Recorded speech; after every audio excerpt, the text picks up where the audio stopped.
Welcome to St. Joseph, Missouri, and Phil Welch Stadium, where we're seeing the St. Joe Mustangs and the Carroll Merchants. I'm Charlie Marshall, joined alongside Tyler Bermundo, and we are in for a good one tonight. Tyler, last night the Mustangs dropped their first game of the year. The 12-game magical winning streak sadly came to an end, and guess what? The team that beat them, the team we're seeing out here tonight, the Carroll Merchants. What am I going to see tonight, Tyler? So you look at the standings, and the Carroll Merchants sit at 6-9, and the Mustangs sit at 12-1. But from what we've seen, that 6-9 record does not do the Carroll Merchants justice. This is the fourth meeting between these two teams. We saw them win at home on June 6th, 9-7 in a very close ball game, and then away the Mustangs won 7-4 in 11 innings, where Don Felix hit a home run in the top of the ninth to tie it, and then their 9-6 loss yesterday. It was 6-6 after 3, and the Merchants took a lead in the sixth inning and never came back. They lost 9-6 that game. So I expect a very good matchup. I also expect a very good pitching matchup. Roy Holcomb out there for the Mustangs, and he has been probably your ace so far this season. Yeah, he's thrown 11 innings, striking out 13, and only giving up 1 run, 0 earned. So he has a 0 ERA on this young season. For Carroll, they have Billy Robertson, a right-handed pitcher, and although his walk rate's pretty high, he's walked 8 in 12 innings, he has a 3.75 ERA and a struck out 14. So I expect a much more low-scoring affair than we've seen previously. I would agree with everything you just said. I mean, these two teams, Tyler kind of hinted at it, they're a lot more closely, talented compared than what the standings might show. I mean, the 6-9 is not a good representation of this Merchants team, and obviously we haven't been able to watch all the Merchants games, so it kind of makes me wonder what's going wrong in their games where they're not playing the Mustangs, because all 3 of the games versus the Mustangs so far, I mean, it's been close, contested affairs, and really they should have won 2 of them. Thanks if it wasn't for the Don Felix 2-out home run in the 9th inning where they were down 2 runs on their last out. But yeah, it's been craziness between these two teams when they're playing. So I'm really looking forward to this matchup out here tonight. I think it should be a good one. Tyler, is there any standout players besides maybe the 2 pitchers that you're going to look forward to for either team tonight, from either lineup, that you're kind of excited to see play out here on Phil Welch?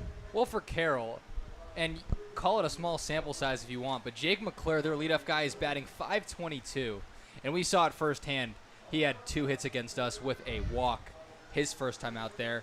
Not the biggest power guy in the world, but he just finds holes, and when he's your one hitter, you got the table setters after that, or he's the table setter, you got your power guys after that. That is the sign of a great leadoff man. He's not the fastest guy in the world. He only has 1 stolen base, but when you have a guy that's getting on 60% of the time, that is going to really help you out. We're going to take a quick break for the national anthem. We'll get through the lineups for both teams when we return.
Welcome back to Phil Welch Stadium. Another great national anthem performance as always. But Tyler, we're going to jump into the lineups right here. First up, the visitors for the Carroll Merchants. So the Merchants coming in, you just mentioned leadoff hitter Jake McClure hitting over 500. Absolutely crazy on the year. Following up him is going to be Bryce Hoskinson, who's in left. Sammy Harris, who's in short. And he's no slouch either. If I had to pick one guy besides McClure, I'm looking at Sammy Harris. After him, you have Noah Dutler, who pitched last game against the Mustangs. Following him, Ain Shazek. In the 6 hole is Logan Harris. 7 is Nolan Oliver playing third. 8 spot Jordan Brandenburg, who's going to be catching today. One of the only lineup changes we were seeing from this game to last game.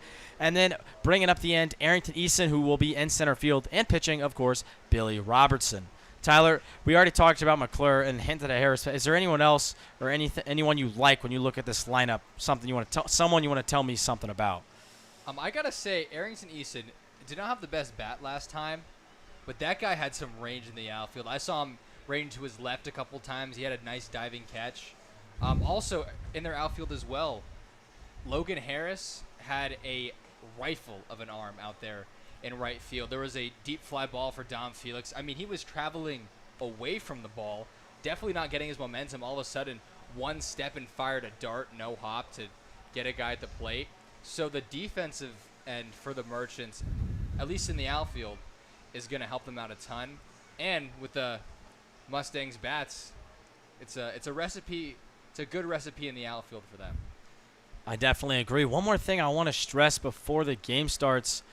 Roy Holcomb, we already talked about how good of a season he's had so far, but, I mean, man, he has been absolutely filthy to start the year, and it's been at home and on the road as Jake McClure steps into the batter's box. But, I mean, he has just dealt wherever he's been. In his one start at Phil Welch Stadium so far on the year, he went 5 innings, had 7 strikeouts, getting up only 1 hit, walked 2, and picked up the win. That was versus the Baldwin City Blues. But, I mean, Holcomb he's been really good. As the first pitch misses for ball 1. Now, I've really been liking what Roy is doing. And the big difference between him and the other pitcher, Billy, on the other side, is Holcomb has walked 2 guys in his 11 innings of work, which is unbelievably low. Billy Robertson, on the other hand, has walked 8 in 12. So Roy Holcomb doesn't fool around, gets ahead of guys, and with his strikeout numbers can finish the job. Yeah, you love to see that. And that's the sign of, a pitcher who's getting ahead of at-bats. Is this one's going to be shot up the middle, going to be a tough play from Bodenhausen, who can't make it as McClure just digs out the infield single. I was going to say, Mose pulled his foot is what I saw there, because the throw definitely did not beat him. I don't know if the camera picked that up. But Mose trying to get a very good stretch in, which he didn't necessarily need.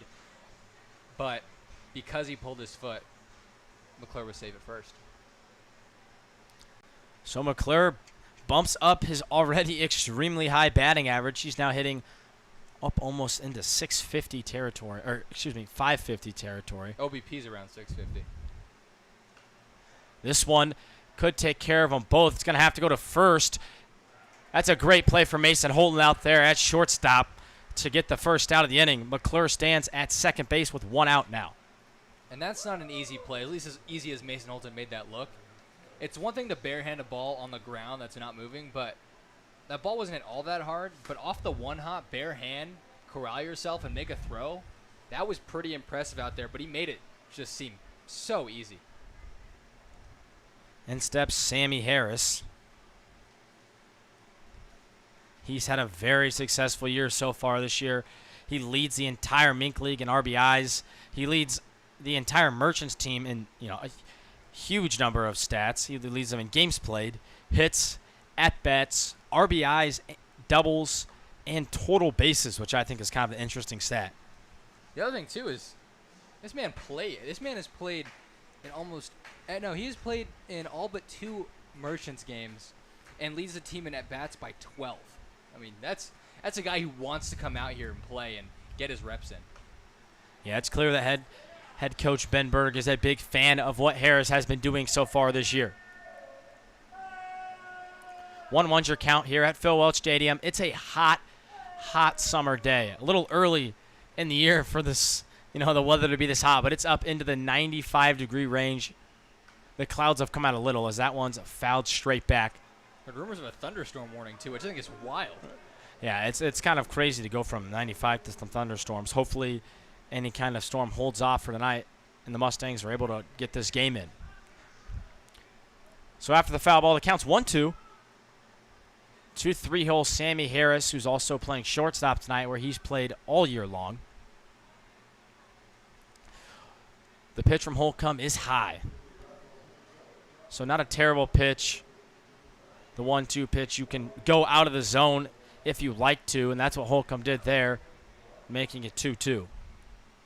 That's the thing with Holcomb is, yeah, it's 2-2 now, but just loves to get ahead of guys and kind of keep the hitters in pressure situations.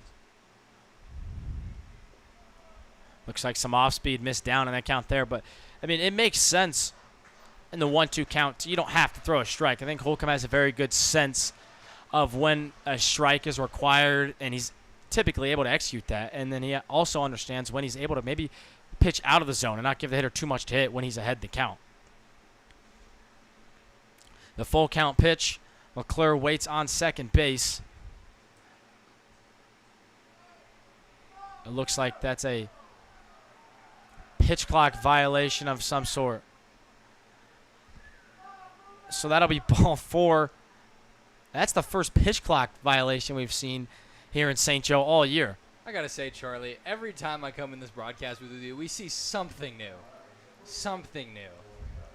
It's some sort of nuanced thing that happens, but that is something I haven't seen in person.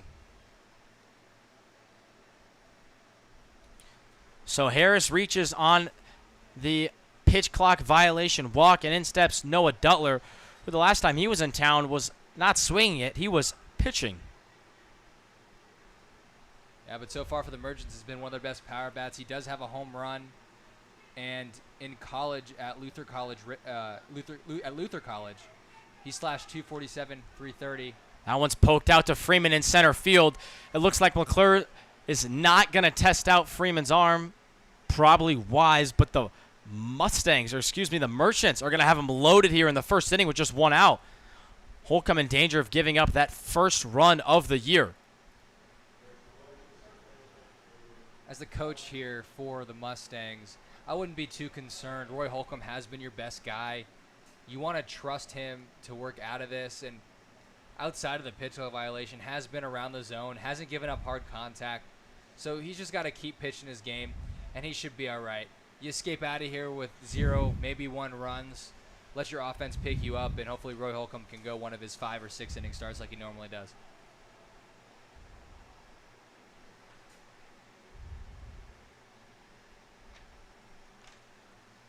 Holcomb only given up 6 hits in his 11 innings of work on the year, so he's not too used to pitching out of these jams like we just talked about.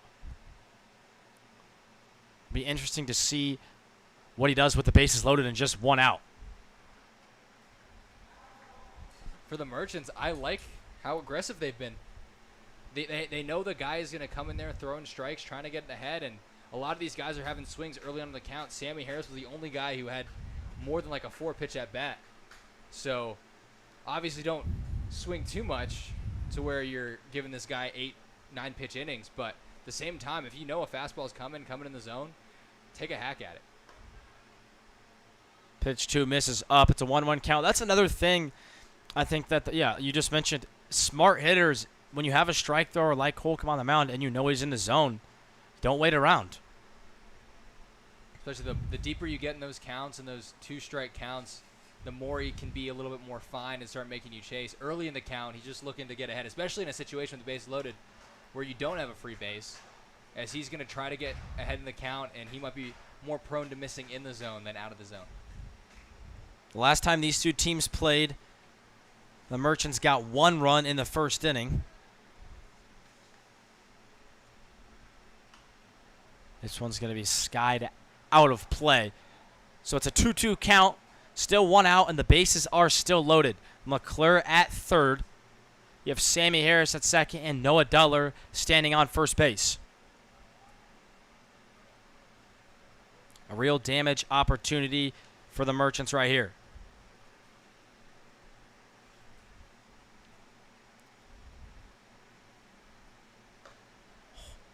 Chazek with a nice take right there, making it a full count. That was a good pitch there from Holcomb, though. Even on a 2-2 count, when you trust your stuff, trust your location, missing up there with that pitch, and if he's really balls, he's going to throw some off-speed in here for a strike. The 3-2 is missed up and away, so Roy Holcomb, who we talked about as being a huge strike thrower, and a little bit of control issues right now as he just walked in a run. And matter of fact, that's his first run all year given up, and I'm sure he's very upset with himself after that miss. Yeah, you can't fault him for the infield singles, but it's not like him to get the 3-ball counts. Kind of just looks like he's playing with his food a little too much right now, and he should just trust his stuff. Gave up a couple weak contact hits. This one's going to be hit up the middle. Holton's going to have to go one, but he trips up and has no chance. So Mason Holton stumbled as he ran into the grass. Looks like the lip between the dirt and the grass got him, which should not allow for him to make any kind of play. And now we're looking at a 2-0 Merchants lead, and we only have one out here, and the bases are still loaded. Yeah, it's baseball. It's going to happen, and unfortunately the turf monster got Holton there. Good job, Mose, not letting that throw get away because he did still attempt to throw. Now if you're Holcomb, I said the walk's not great, but he hasn't given up solid contact. He's got to trust his game and get out of here. This is Nolan Oliver shooting a high pop fly right into Mason Holton's glove, who secures that one. So that's his third time having a shot at making a play.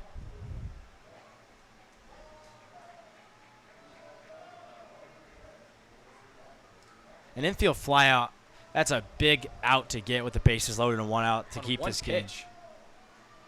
That's got to calm the nerves a bit.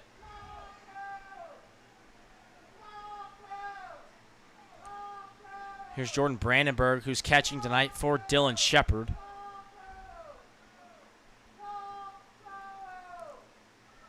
And Brandenburg swings at a pitch way low and away as Hepburn had a good block on it to prevent a run from scoring, but that's strike one for Holcomb.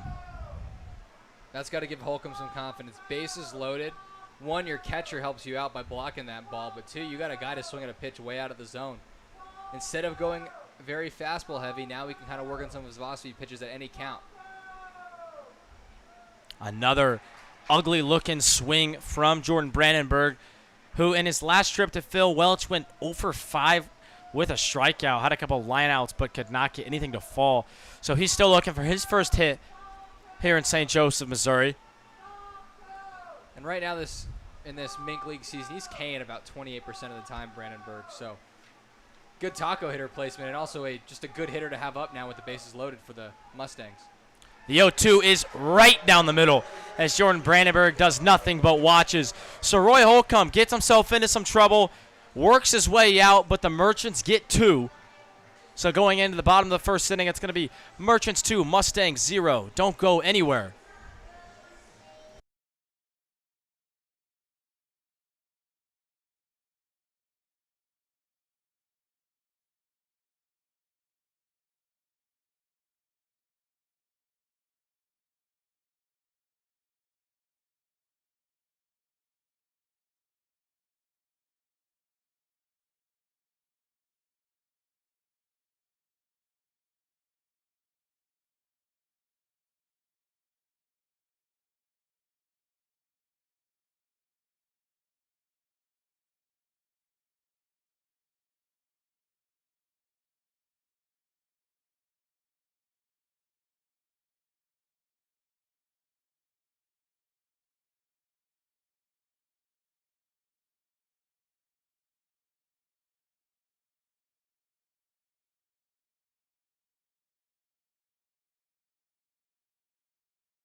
Welcome back to sunny Phil Welch Stadium, where we're going to take a quick look at the Mustangs lineup tonight. So leading things off for St. Joe is left fielder Noah Bodenhausen, and the 2 spot is Darius Freeman, who's playing center field. Mason Holden is playing shortstop and batting 3-hole. Jeter Mose in the cleanup spot. Carson Strack, who got moved into the DH spot rather late today. Kyle Hepburn doing the catching and hitting 6th. Jordan Black batting 7th. And in the 8-hole, Jackson Glick and bringing up the rear, Truman Bodenhausen playing 2nd. The first pitch from Robertson is up. One thing you didn't see while we were on commercial break is Billy Robertson threw 4 fastballs in warm-ups, and not a single one was near the zone. So Robertson throwing 0 strikes in warm-up and 0 strikes so far. 2-0's your count to Bodenhausen. As I say that, he finally gets himself into the zone. It's called the announcer jinx right there.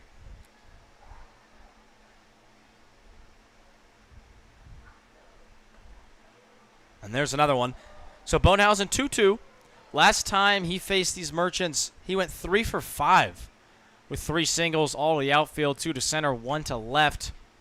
I think he'd love to do that right here as this one misses outside, making it a full count. Bodenhausen's been the leadoff hitter all year for these Mustangs. When he's in the lineup, he's typically leading off. That one's flared out to right field. Harris got a bit of a bad jump on it, but he's camped under it for the first out. Billy Robertson, the right-hander, rocking with a 3-pitch mix. Fastball, a tight little breaking ball. Doesn't break too much, but has a very good changeup. And especially with the lefty Darius Freeman, that's going to be his out pitch. He's going to want that changeup to start on the outside part of the plate, either run off the plate away or miss down. The fastball is in there for strike 1. And I don't know if there is an out pitch right now against Darius Freeman, who homered on the road trip, and he continues to absolutely rake. Offers out a bunt, but pulled back. And the reason why that's smart, even as a guy who's as hot as Freeman is, all of a sudden that third baseman who was playing back is now playing even with the bag, opens up the hole over there.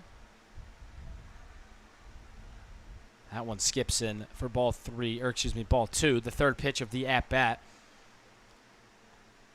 I mean, we can see it early on. Robertson, a little chaotic. Even when he's in there, it's kind of sporadic as Freeman hits one hard down the line, but it's going to be a foul ball. Yeah, we talk about competitive misses. The same thing with Holcomb here today is they're either throwing strikes or missing by a good amount. Not a lot of borderline pitches so far. That comes down to how much you kind of trust your stuff and how many kinks you have to work out at the beginning of the game. So it's now full count to Freeman. Not a guy you want to put on if you're Robertson, but also not a guy you want to groove something to right here. He does neither, and Freeman chased ball 4 in the dirt. So Darius Freeman goes down via the strikeout, and that's 2 quick outs for the Mustangs in the bottom of the first inning. I'll tell you what, that's a ballsy pitch from Billy Robertson. Looked like the changeup from up here. Was the changeup on 3-2 and threw it out of the zone. I'm not sure that was intention, but when you've been throwing fastballs at bat, work on the outside part of the plate, tunneled it well. He threw a fastball first pitch on the outside corner, and he threw a changeup that looked just like that fastball and got the strikeout. Got the strikeout indeed, and a tough hitter to strike out. Freeman only have striking out 4 times so far on the year in his 31 at-bats. Holton swings first pitch and hits it well, but not that well as it's caught by left fielder. So that's the inning right here as Hoskinson brings in the fly ball.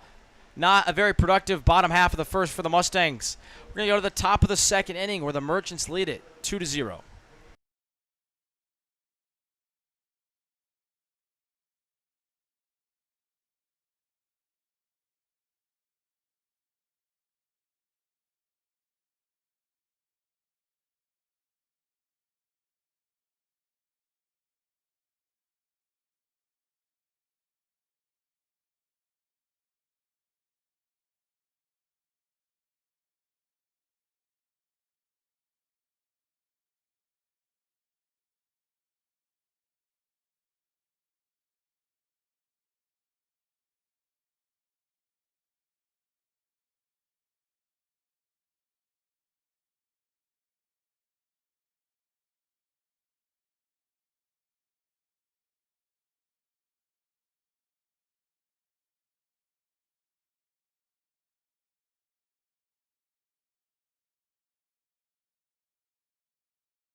Welcome back to Phil Welch Stadium, where the Mustangs find themselves in a bit of an early hole, down 2-0 to the Carroll Merchants, who defeated them yesterday. That's a first pitch base hit from Arrington Eason out to Glick in right field.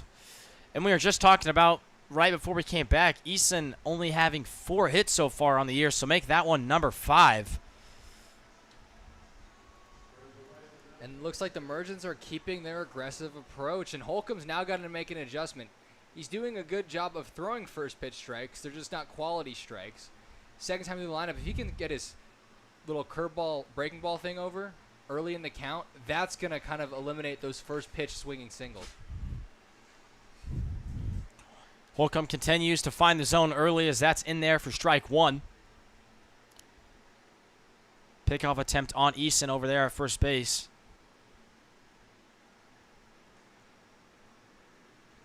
So back-to-back innings for the Merchants, where they've had their leadoff hitter on. That one dug by Hepburn, who caught Eason in a bad spot, and he's hosed at second base. Great play, great dig from Kyle Hepburn back there. Delivers a strike to second base, and Arrington Eason, you got to go. Yeah, it was more better defense than bad base running. That was just a great job popping up out of the crouch from Hepburn there.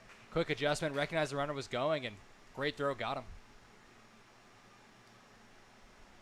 That one skips in there. So 2-1's your count after the caught stealing attempt from Arrington Eason. Although I don't think his plan was to steal. I think he read a dirt ball and kind of took off. And then Hepburn made a great play, and he just got caught in no man's land.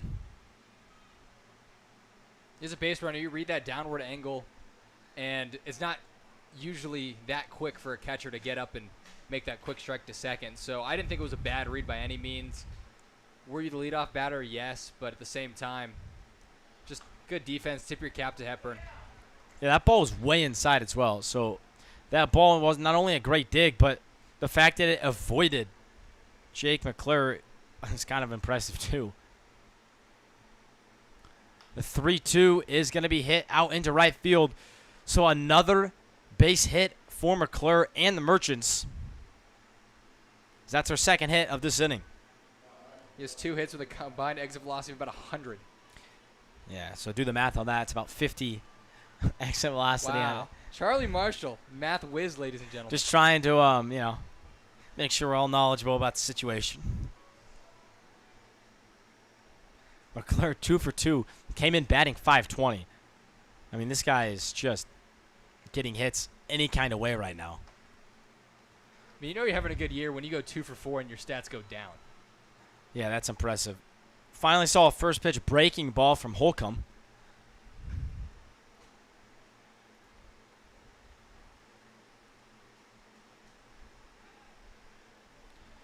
Holcomb does a good job paying attention to those runners over there at first base. His third pickoff attempt so far. I think he varies his hold times, which does make up for the lack of speed to the plate, as he does take a pretty long leg kick. Not that time, though. That's going to be another base hit. This one to Bodenhausen out there and left. So how big is that caught stealing attempt now by Kyle Hepburn? Oh, it was absolutely huge. I mean, 1 out, first and second. You're still feeling pretty confident you can get out of here unscathed. If you had bases loaded, no out, you're fighting. But also not the guy you want up with 2 guys on. Yeah, in steps Sammy Harris, who I already mentioned once today, leads the entire Mink League in RBIs. So a very familiar spot for Harris, and he looks to come through like he's done all year long. It does help when your leadoff guy is batting like 600. That's true. He's had a lot of opportunities with runners on base. It also helps when you play every day like Harris. Hoskinson, no slouch either. He's batting .400 with a .484 on base percentage, and that's a recipe. That's a good recipe for any team if your top 2 guys are getting on about 50% of the time. That one from Harris. Shot out into the gap in right center field. It looks like Freeman's going to be the one camping under it. The tag from McClure is good, so he advances to third base. First and third is the situation now. I don't know if it would have made too much of a difference, but I do think Freeman could have done a better job of getting behind that ball and catching that with some momentum. He kind of caught that a bit flat-footed, had to scramble, make a throw. They said McClure was running pretty fast, and it was a pretty deep throw, but could have made a difference. So Duttler stepping in. He's 1 for 1 on the day. Takes first pitch one, and Hepburn shoots one into center field. And that's going to allow for a run to score with 2 outs. As that's McClure coming in to score, and that's, Hoskinson sliding into second base. That's one of those you got to fake that throw to second, lurk to third. The runner on third base was at least 20 feet off the bag, 70 feet away from the plate. He could have easily backpicked over there. Baseball gives and takes. We saw Hepburn make a phenomenal play to start the inning. Then this time he kind of bounces one up to second, allowing for a run to score. And I don't even know. I mean, a perfect throw gets the runner, which would have got them out of the inning. So you understand the thought process from Hepburn to just kind of get the out. At the same time, though, that runner was so far off the I bag. agree. He could have crawled home. 2-0's the count to Duttler.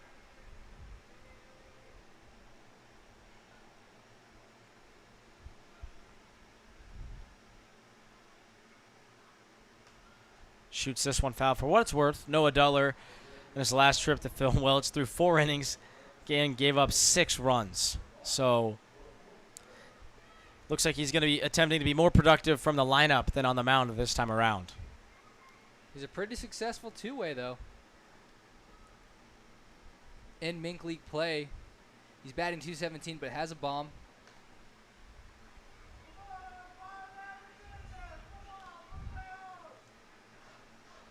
Duttler playing first base tonight for the Merchants as he looks to extend their 3-run lead here in the top of the second inning. The Mustangs find themselves in some unfamiliar territory right now, down 3 runs.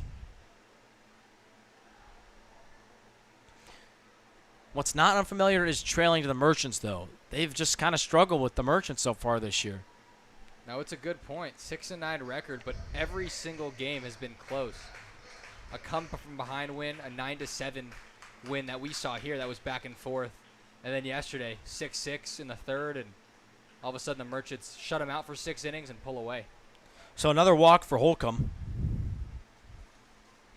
That's his 3rd walk of the game. And some days as a pitcher, you don't have your best stuff, and it's pretty clear that Holcomb does it, not only location-wise, but is getting hit around when he is throwing the ball in the zone. As a pitcher, you can be a very, very good thrower if you can figure out a way to get outs when you don't have your stuff that day, because you're not going to have your best stuff every day. But how can you battle back and compete? Yeah, Roy Holcomb came in tonight with just 2 walks on the year, and he has 3 so far tonight. So not his usual stuff, like Tyler just mentioned. But it doesn't mean he can't get himself out of a jam in the top of the second inning. Yeah, you've given up 3 runs, but your pitch count isn't crazy high. The first inning saw 8 men come to the plate, but probably not more than 22, 23 pitches. Here a little bit more, but if you can escape out of here with maybe 45, 46 pitches, you can probably go 5 innings, limit the damage a bit, and then let your boys get you back in this game. So Holcomb fell behind 2-0. And it looks like that's enough for Coach Mark Stevenson to head out there and talk to him. This is going to be just a nice friendly visit here. Probably calm down a bit, talk about the weather, some food. Let him kind of distract his mind a bit. Probably mind's racing. Not the start he's used to. Probably hasn't had a bad start like this in months just because he's pitched so well for the Mustangs. So let him know that you're still my guy. I trust you. And go get me some outs. Another thing to note is none of these players are used to playing in this kind of heat. It has not been this hot yet this year. So 95 degrees, that's a different kind of monster. And, Holcomb might be, maybe some sweat on the hands, or there's a bunch of reasons why this heat, he's probably just tired, not used to 95 degrees. And it can be hard to adjust to this. It can take really a couple starts to get used to pitching in this kind of weather. And that's a good point, too, because you saw he has the rosin bag. He used it. But all of a sudden that might make the ball even stickier than normal, so you really have to kind of figure it out as you go. Do you find it difficult to pitch in the heat like this, Tyler, when it's this hot out? I have not pitched in this in a long time because our season was much earlier in the year. Mm-hmm. I did pitch in like 36 degrees, which is something I'm not used to from California. But at the same time, it's a mental battle. It's a mental battle. It feels like innings are a lot longer because you're sweating so much. Whereas when you're pitching in 50, 60-degree weather, you're kind of cruising out there. I can attest, when you're behind the plate, the first hot game of the year as the full count pitch misses high. So that's Aintrezek's second walk on the day. That's Holcomb's fourth. You wonder how long until we see maybe some action out there in right field in the Mustangs bullpen. But when you're behind the plate, for some reason, the first game of the year is just so much hotter than every game. Like when you get that first real stroke of heat in town, you kind of get used to it. But the first one, that always kind of gave me some troubles. I think it's just a general thing, too, not even as a catcher, but just when you're walking around like a college campus. The 97 here today, I feel like wasn't as bad as the 103 in Kansas the third week of school. You kind of just get accustomed to it. Mm-hmm. No, I agree. I mean, anytime I've been outside today, it's like, ooh, need a glass of water. And there's humidity as well. The base is loaded. Pitch is driven out to Freeman in center field, who brings it in. So that's Logan Harris, who didn't get enough on that one as he flies out to Freeman. So Holcomb struggling a little bit again here in the top of the second inning, but this time limits the damage to just one. The Mustangs are going to need some runs when we return in the bottom of the second inning.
Three to 0 is the score as we welcome you back to St. Joseph, Missouri on this hot June 13th summer day.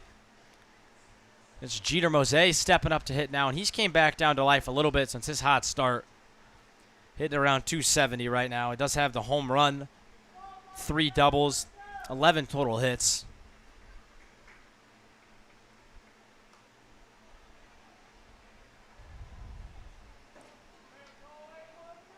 We don't have the splits, but I see Billy Robertson as a guy who has reverse splits on the mound. So that means he pitches better against lefties than he does righties because of his devastating changeup.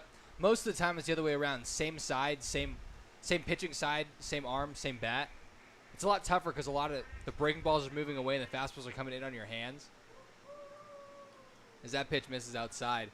But because of that changeup, he has such a good outpitch to lefties, but his curveball just doesn't do the job against righties. That one's going to be chopped right to Robertson, who has no trouble with that one. So 4 quick outs to start his game. Now as the Mustangs, all of a sudden your offense has been shut down here for the first 4 batters. I would say first pitch you're looking to do damage, but if it's not a first pitch strike, then you could be unbelievably selective, not take till a strike. At least let this guy get his pitch count up a tad. I mean, that's a 2-0 swing from Mose. So he waited, saw 2 balls, jumped on a fastball over the plate, and just dribbled it right back to Robertson. It was middle away. Like I've seen Mose just have a lot of pull power. That's not the pitch you're really looking for.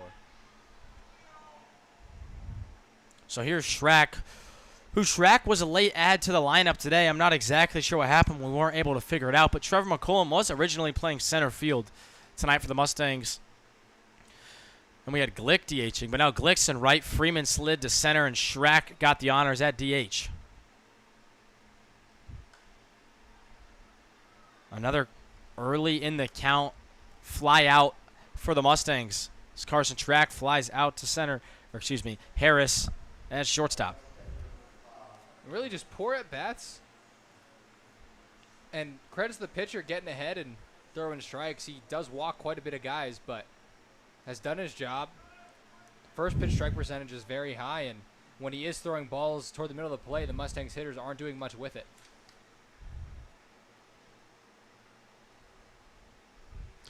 So in steps Kyle Hepburn, who's catching tonight. He's hitting over 330 on the year. So a nice start to the Mink League season for him. Good breaking ball there. That one had a little more lateral movement. I wonder if he does have a curveball and a slider. I saw his curveball in warm-ups, didn't love it. But that's a nice little get-me-over slider right there.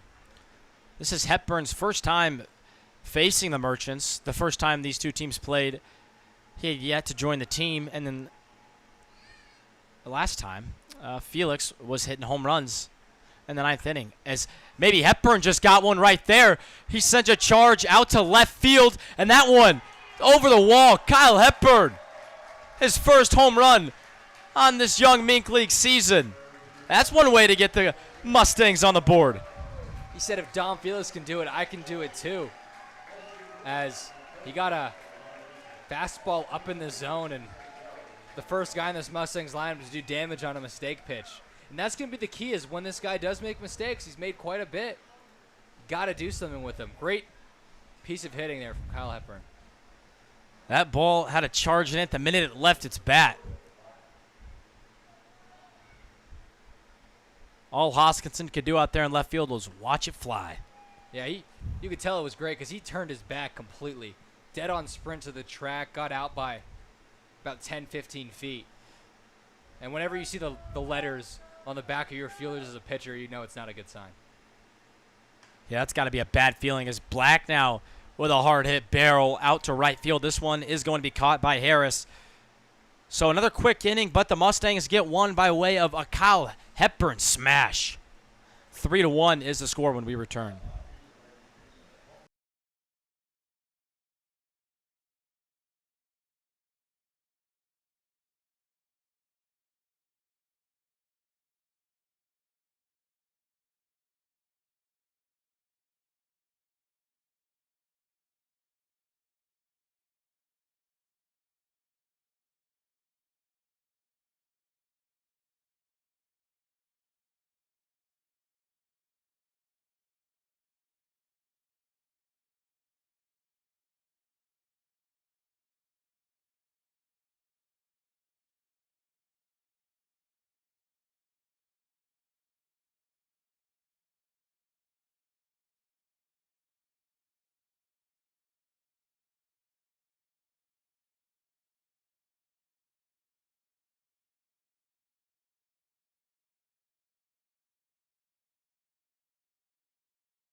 Leading off for the Merchants to start the top half of the third, Nolan Oliver, playing third base tonight, flew out to center field, and Darius Freeman in his first at-bat.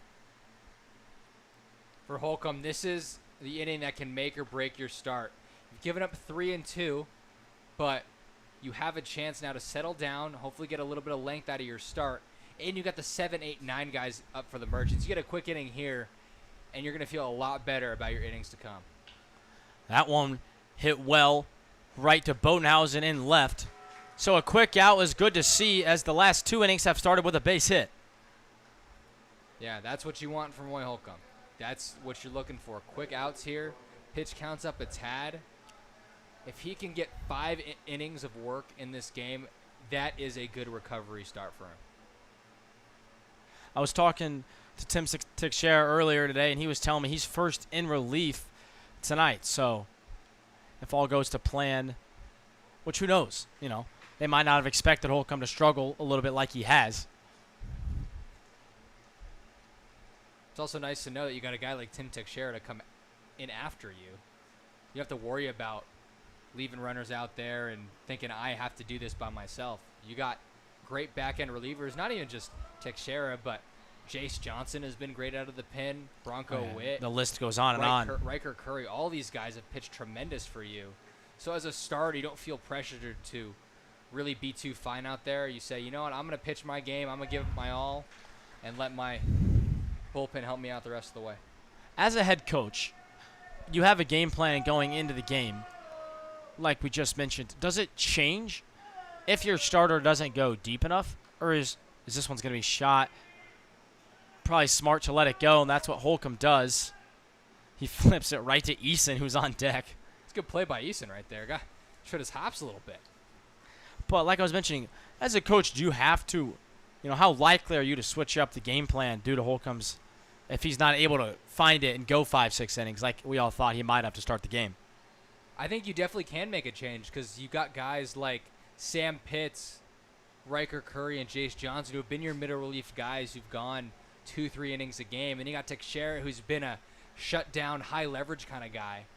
I definitely would see a change. If Holcomb can only make 3 or 4 innings and you're down by a couple runs, I'd throw a guy like Sam Pitts or Jace Johnson out there, get you 9 outs, and then you go back to your big boys to finish off this game. That's what happened the first time we saw this team is we saw the Riker Curry Jace Johnson combo let them work through the middle of the game, and then you bring one of your harder throwing guys at the end. As Brandenburg singles up the middle, so another weak contact single for the Merchants seems to be the name of the game for them today.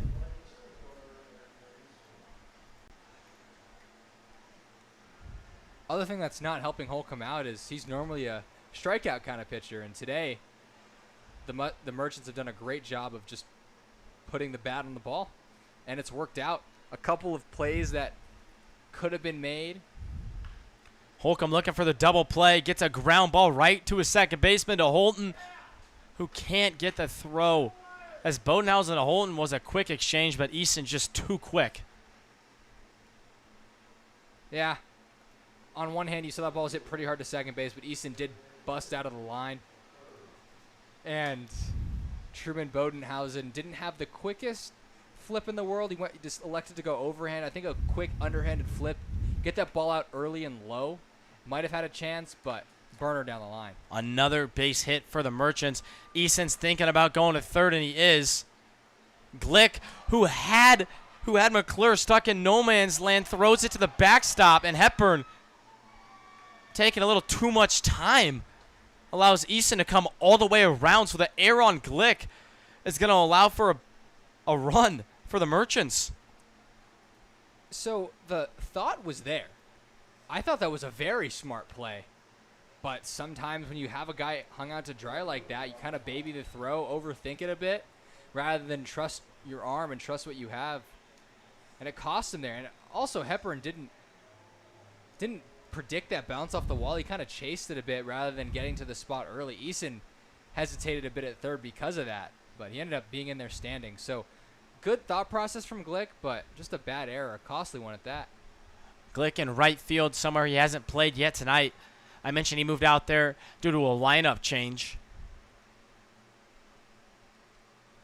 And again, a heads-up play. So the mental part not lacking. A lot of the times in this heat and when you're playing a spot you never played before, it's the mental part of your game which tends to give. But Glick was heads up, had McClure backpicked at first base, and just couldn't execute the simple throw. Especially that, too, because he was not getting Eason at third.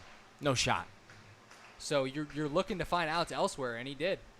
And he came up almost like he was going to go to Eason at third base, and I think that's why he got McClure so far off the bag. And then when he kind of adjusted to first, he couldn't make the throw, as that one's going to be caught by Mose for the third out of the inning. So the Merchants get one, but it's unearned. The score is 4-1 going to the bottom of the third inning.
Jackson Glick stepping in to the left-handed batter's box to get things started in the bottom of the third inning. Mustangs trail it 4-1. There's still a lot of time left in this one.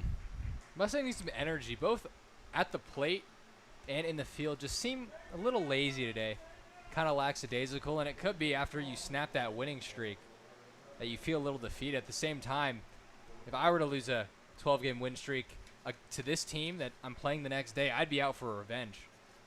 Especially in a league like this where you're not going to play the same team every day. You don't know how many shots you're going to get at the Merchants again. It's not, or baseball where you lose to a division rival, you're going to play them 20 more times. Here, you might only have so many games against the Merchants. It's not even a 2-month-long regular season. Where in a 162-game season, of course every game matters, but a lot of games matter a lot more than others. Here, almost any game that's Mink League play, that's a game that you're jockeying to win. There's no games off for these guys. And anyone could be anyone. There's no guaranteed wins either. 2-2's the count to Glick. We just saw a ball scored all the way to the Mustangs dugout from Brandenburg. Glick, this one's hit well into the gap, but Eason able to track it down out there in center field. So a frustrating start tonight, as the Mustangs can't get nothing to fall, and the Merchants are getting everything to fall. Yeah, if you look at the two hardest hit balls of the day for both teams, the Mustangs have them both. But one team has 1 hit and the other one has 8. That's just baseball. That's just baseball. That seems like something my coach would tell me when you are in a bit of a slump and you hit a line out or something. He's like, oh, that's just baseball. They also call it BABIP, which is batting average on balls in play. Is that tends to even out over the course of a season.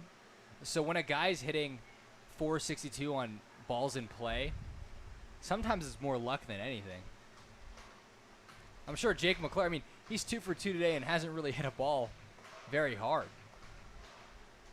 Well, BABIP also is focused on if you just eliminate the strikeout component from a hitter's game.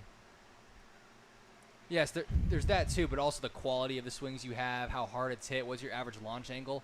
All that goes into play.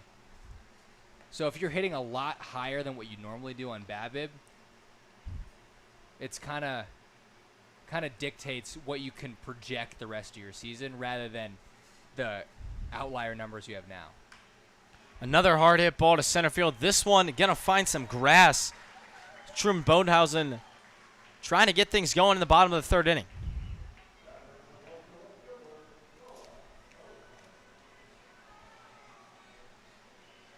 The other thing that goes into is hit expectancy. And on a swing like that, where you hit the ball about 90 miles an hour at a launch angle of 10 degrees, that has a lot higher of a chance of being a hit as opposed to some of the balls the Merchants have had, 60, 70-mile ground balls that are hit at a negative launch angle. But sometimes it's about where you place the ball. So we're getting the full-on Bodenhausen Bros effect again tonight. This time it's Noah taking high and in for ball one. I'm not saying we had anything to do with it, Charlie, but ever since we coined the term the Bodenhausen Bros, these guys have been in the lineup every home game. It's a beautiful thing. This time, Noah takes strike one. Also worth mentioning, Charlie, is we have highlights now of all of our games on our YouTube channel. The last 5 games so far, the last 5 home games, we have the full highlights of scoring plays, important plays, sometimes me and Charlie's funny one-liners. That one thrown behind the back of Bodenhausen, and Bodenhausen steals second. And yeah, so then all of the highlights of these games, if I can get them out in time, should be within a 24-hour period. So you will see the highlights of this game before first pitch tomorrow. An easier way to stay up to date on the Mustangs' success. Again, that's just for the home games, as that's the only time we can get film on these guys playing. Time was called before the pitch. Looks like another pitch clock violation. I wonder where they have the pitch clock, though. I don't see it anywhere. Is it just up to the umpire? Because that also changes a lot as a pitcher. If you can see the pitch clock, there's going to be less violations, but you have to, like, count in your head, and it's not going to be something you really think of. Yeah, there's no pitch clock on the scoreboard, on the walls. I'm not sure. I see some kind of red buzzer as Bodenhausen thought he had ball 4 there. It looked outside from here, but home plate umpire decides not. So it's a full count now with his brother in scoring position. Just 1 out, a chance for the Mustangs to loosen their deficit. That one was a ball 4. So now Noah will take a trip down to first base. And in steps blazing hot Darius Freeman. Darius showing a lot of pull side power here. If I'm Billy Robertson on the mound, I'm thinking away. A first pitch changeup would be my pick. You struck him out on it last time. Let him roll over the ball to second, get yourself a double play, get out of here. If I'm Darius Freeman, I'm looking for something on the inside part of the plate. I'm looking to do a lot of damage, possibly tie this ball game up. He had 1 home run on the 3-game road trip.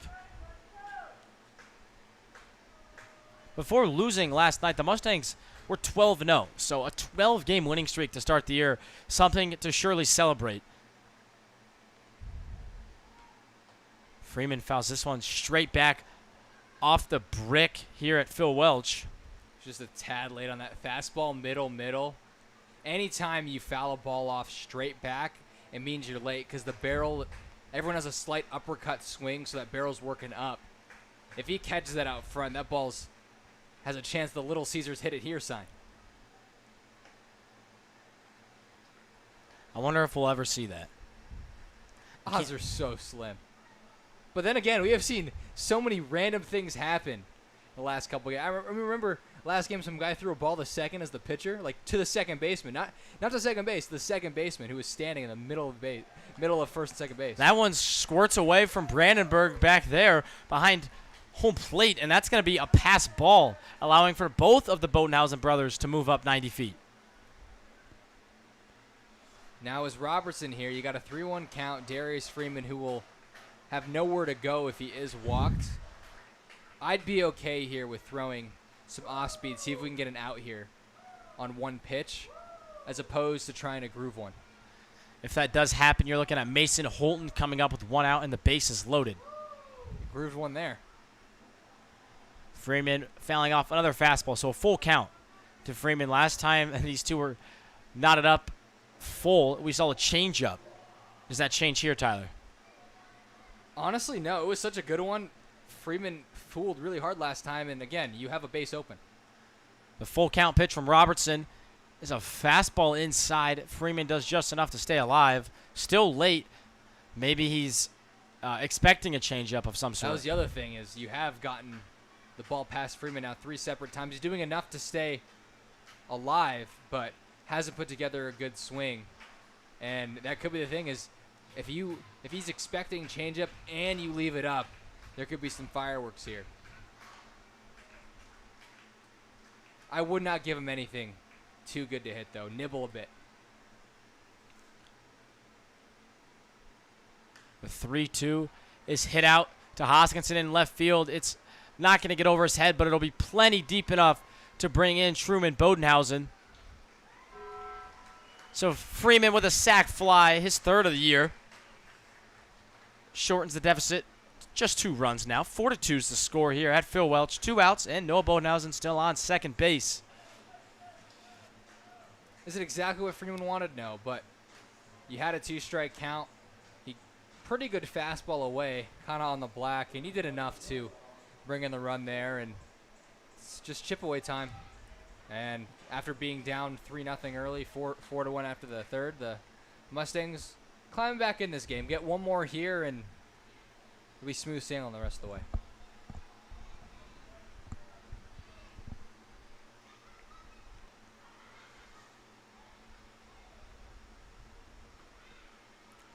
Strike 1 to Mason Holton, who flew out in his last at-bat to left field.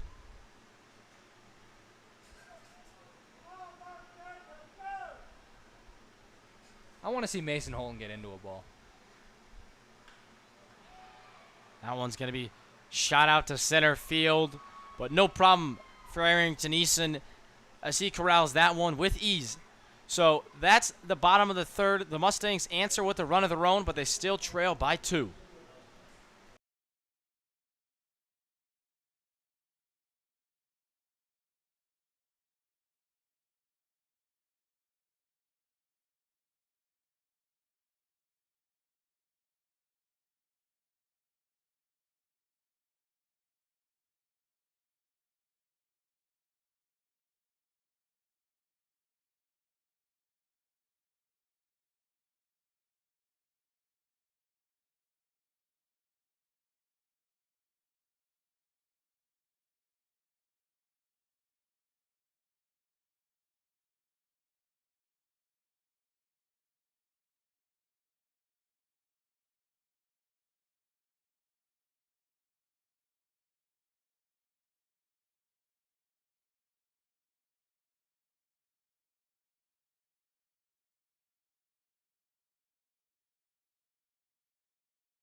Welcome back to Phil Welch Stadium, where the Merchants out in front 4-2.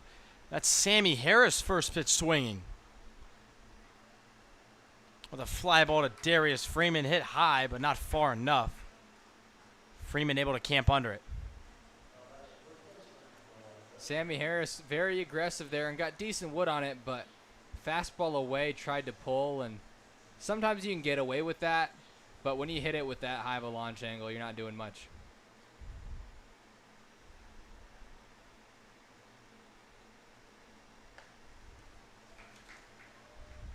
Strike one to Dutler, who's reached base twice, once via the walk and single to left in his first at-bat.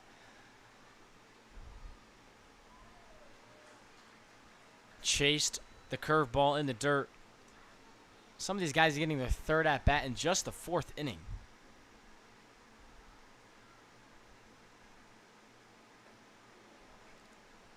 That's a good pitch there from Roy Holcomb. Fastball away, just missed. Now you could set him up, throw a curveball or a slider off the plate here, and you should get a reach and a swing and a miss. The 1-2 from Holcomb is a fastball in, which Holton originally caught, then dropped, and then threw to first. So Holton, with a little bit of extra than the required amount, gets the out. That'll go down as a ground out to Holton. Maybe he just wants more assists instead of a put out. He's looking for a little work to get the arm going.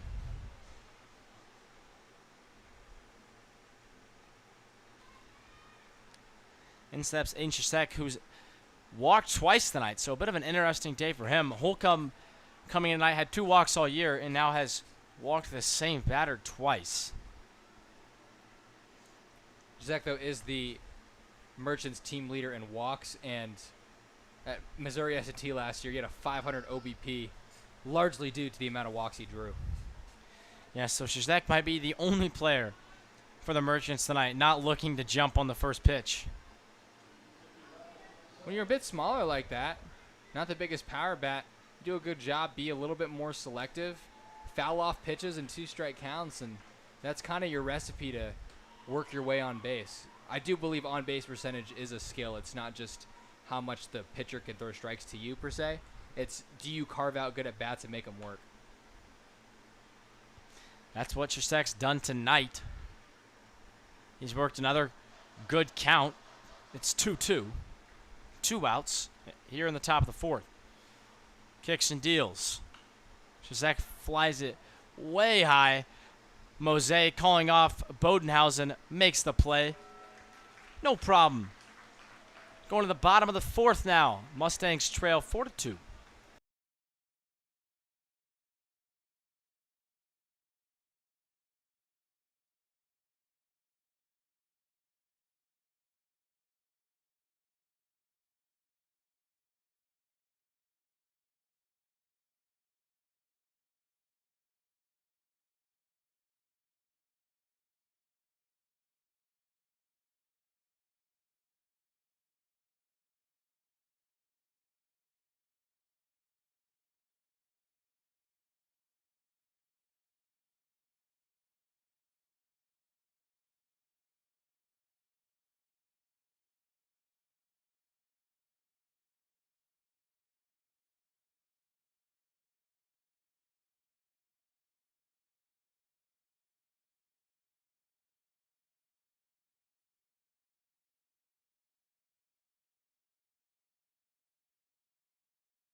Welcome back to Phil Welch Stadium. I'm Charlie Marshall, joined alongside Tyler Bermundo. A 4-2 deficit for the Mustangs start this one is Mose again. First pitch swinging, and again first pitch flying out. This time to right field.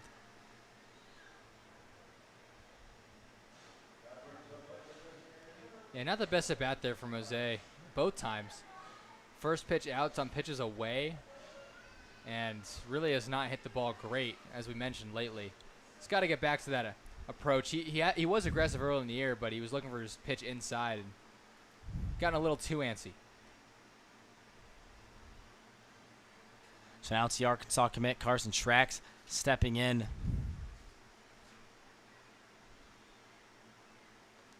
Schrack hitting just under 300 on the year. Second on the team in RBIs with 11. That's expected when you're as talented as Schrack is and you typically hit in the 3-hole. This one's going to be hit well out to Harris at short, but no problem for him as Schrack is now 0 for 2 on the day. Billy Roberts is doing a good job of pitching to contact. He has missed a little bit in the middle of the zone, but the Mustangs aren't doing much with it. But he keeps attacking, forcing the bats to get off their shoulders, and ball has found the gloves of these Carroll Merchants. Still only 2 hits tonight for the Mustangs. One being the home run from Kyle Hepburn, who just stepped into the box.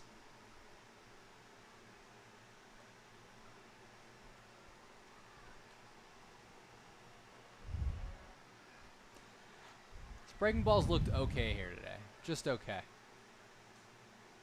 When you step into the box after hitting a home run like we just saw from Hepburn, can it be tough to not try and do it again? I'm glad you brought that up, Charlie, because I have had experience with that one time in my life where I hit a home run, at least in recent memory. I hit a home run. Hepburn, another well-hit ball. This time it's going to be reeled in by Eason for the 3rd out of the inning. So a quick inning here for Robertson, something we've grown all too common with. Mustangs still trailing 4-2 as we head to the 5th inning.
Four to 2 is your score here in the 5th inning. Game's kind of flown by tonight, Tyler. Trying to beat the rain, I guess. Beat the rain, get out of here, this heat. Both teams may have come in with a consensus idea. Both teams have been rather aggressive, to say the least, tonight. A lot of first pitch swinging. A lot of first pitch strikes from these two pitchers. Robinson and Holcomb have done a great job, or at least attempting to get ahead. Robertson's had a little bit more success than Holcomb in terms of executing that plan. I'd love to see the first pitch strike percentage from both guys. I feel like combined it's got to be over 60, 70%. And a lot of early swings for both teams as well. That is not a strike, as that one got Logan Harris. So he'll take his free pass, trot out to first base. Just got away from him. Really, not much more happens. If you miss that bad, you just flush it, get the next one. So there's a huge debate about what things pitchers are allowed to use and not use recently in the game of baseball. So when it gets hot like this, are you a big rosin person when you pitch, Tyler, in the heat like this? Ooh, that's a good question. I actually like this thing called spider tack. Okay. No, but all seriousness, when it's hot out here, I'm more rub dirt. I use some sweat a little bit. I don't like the ball being too sticky. I think it leads me to spike a lot of pitches and hang on to them, make too much adjustment. I want to try to make the conditions feel as normal as possible.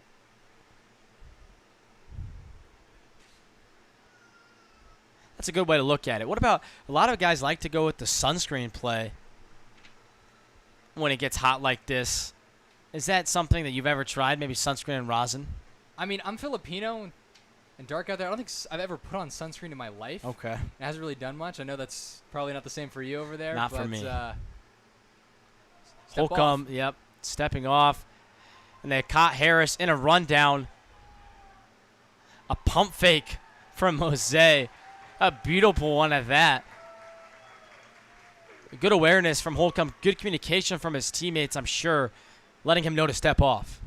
Well, it was a mix of that, and he held the ball in his glove a long time. A lot of times when someone's trying to time you up and looking to steal, and you get that long hold time, they get antsy and occasionally jump off the bag like he did there. So now Nolan Oliver, the third baseman, who's 0 for 2 in the night, is hitting with no one on and one out instead of a guy on first with no one out. Does that change your approach as a hitter at all? I think it depends on the situation. You got guy on first, not really. You got guys in scoring position with no out. You could try to shoot a gap a bit, take a more aggressive swing. Also, if you got a guy in second, you're trying to hit the ball to the right side and move him over. The guy in first versus no one on, I think it's pretty similar. So this is really interesting, as it looks like in the middle of the at-bat, head coach Johnny Coy has seen enough of Roy Holcomb or some other extracurricular activity has occurred, maybe an injury or something, but just kidding. As you can't see right now on the screen, but out of the bullpen, Tim Teixeira ran all the way down from right field to the dugout, or excuse me, to the dirt, and then hit a 90-degree turn to the dugout when he saw head coach Coy was leaving Holcomb in the game. I don't know if you, I know you played with Tim, but that was a great football route. I mean, took a couple steps, faked me out there, would have gotten the defensive back moving a bit, and all of a sudden would have been wide open on the in route. But I haven't seen that before from the pen. I guess the coach didn't give the signal that he was coming in, maybe just the signal to say, hey, are you ready? And all of a sudden had to go back into the dugout. If you're going to ask me, like, what is it like to come out of the bullpen versus the dugout, I don't know if I can. Like that, I've never had an experience like that for sure. So I'm going to ask you, what's it like coming? I'm kidding. 2-2's the count. Holcomb stays in the game and gets right back in the count, gets an out. Jordan Black with a nice play over there at third base. His first action in the field tonight. So far, so good on the decision to leave Roy Holcomb in this one. And if you're Tim, too, you're rooting for your guy to get out of there. One, it's also easier for you to come in with a clean slate in a new inning. But two, you want him to get through his fifth inning of work. Yeah, really, really interesting. I wonder, another play for Black. This time he waits back on it. Makes the play. So good toss from Black, and that's going to end this one as that's Brandenburg grounding out. The Mustangs go to the bottom of their fifth looking for two.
It's just beginning to cool down now here at Phil Welch. The sun's down. Jordan Black is up. That was a good one, Charlie. I like that one. So far tonight, Black, a line out to right. This time he skies one to Sammy Harris at short. Sammy Harris using the force there to call off Bryce Hoskinson. Yeah, we saw the arm extend. A big shoulder dip there from Jordan Black, something I'm all too familiar with myself. Unfortunate. Yeah, if you have that big of an uppercut swing, you're not going to hit home runs like you think. You're actually getting less backspin on the ball if you do get a good launch angle on it. If not, you're just hitting topspin balls. Wow. Thank you. A nice bounce.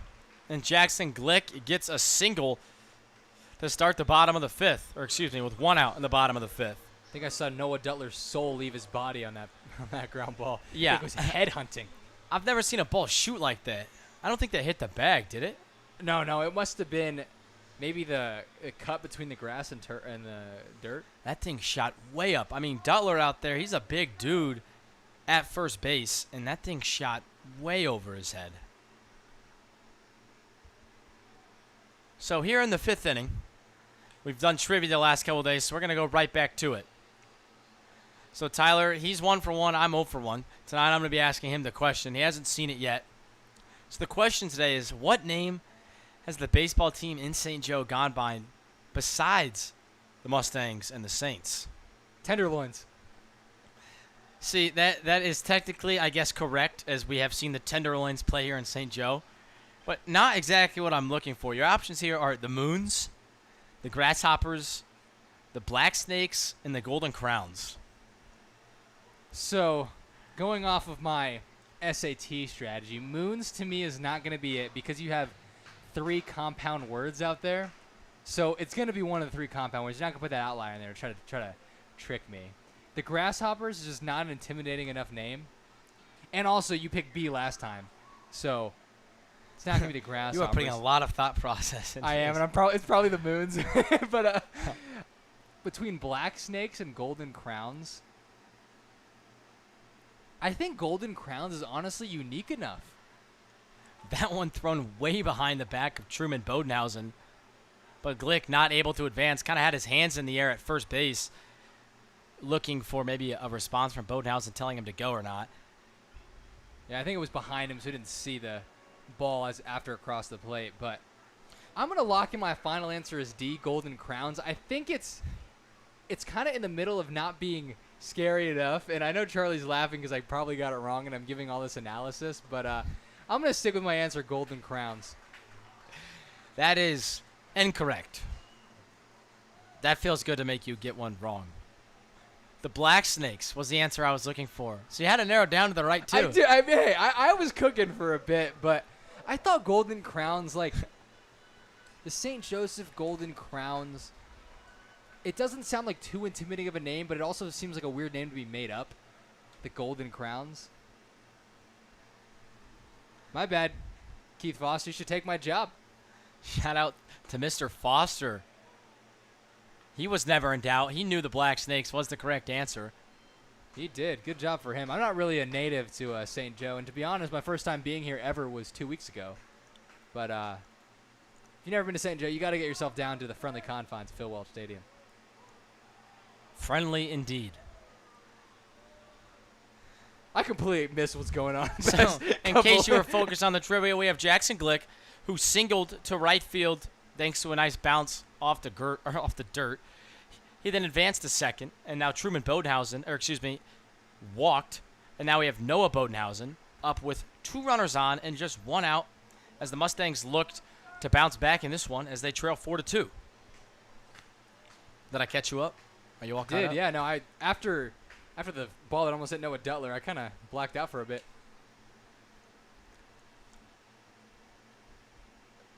That one way over Noah Bodenhausen's head. His last at bat, Noah walked. I did notice with Billy Robertson, the way he throws, his arm is always late, which typically means your ball's going to run in a ton and you're going to miss a lot inside, or you're going to completely yank it. Your misses tend to be bad misses as opposed to missing in the zone, which could be why he hasn't been hit around.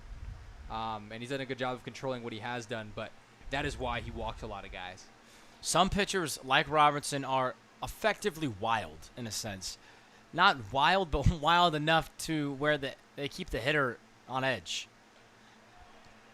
The full count pitch from Robertson is up out of the zone, but chased by Bodenhausen, so he goes down via the punch out.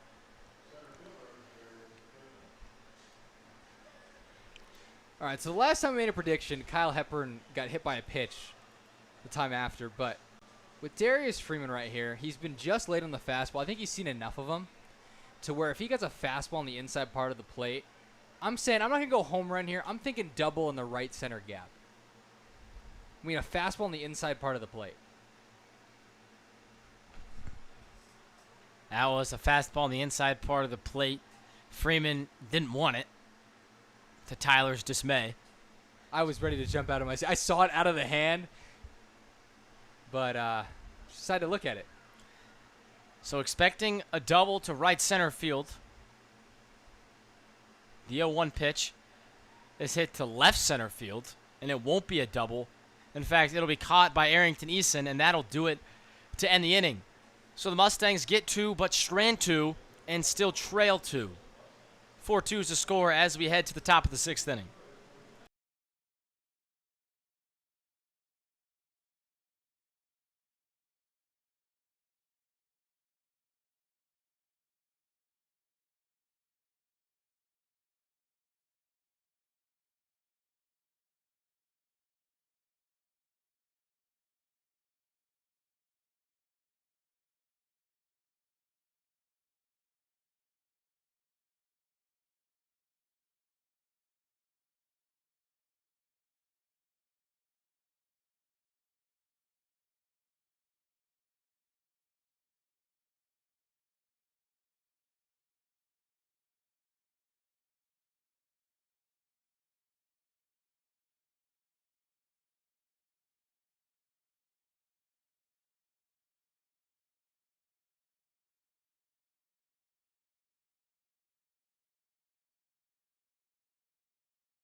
Tim Teixeira on the mound now for the Mustangs. So after his sprint to the dugout in the last inning, he's now running out to the mound. His first pitch is going to be dropped behind first base, but foul, thankfully, for the Mustangs. I thought we were going to see another bloop single to start the inning for the Merchants. Doesn't matter who you throw out there. These Merchants are just getting lucky.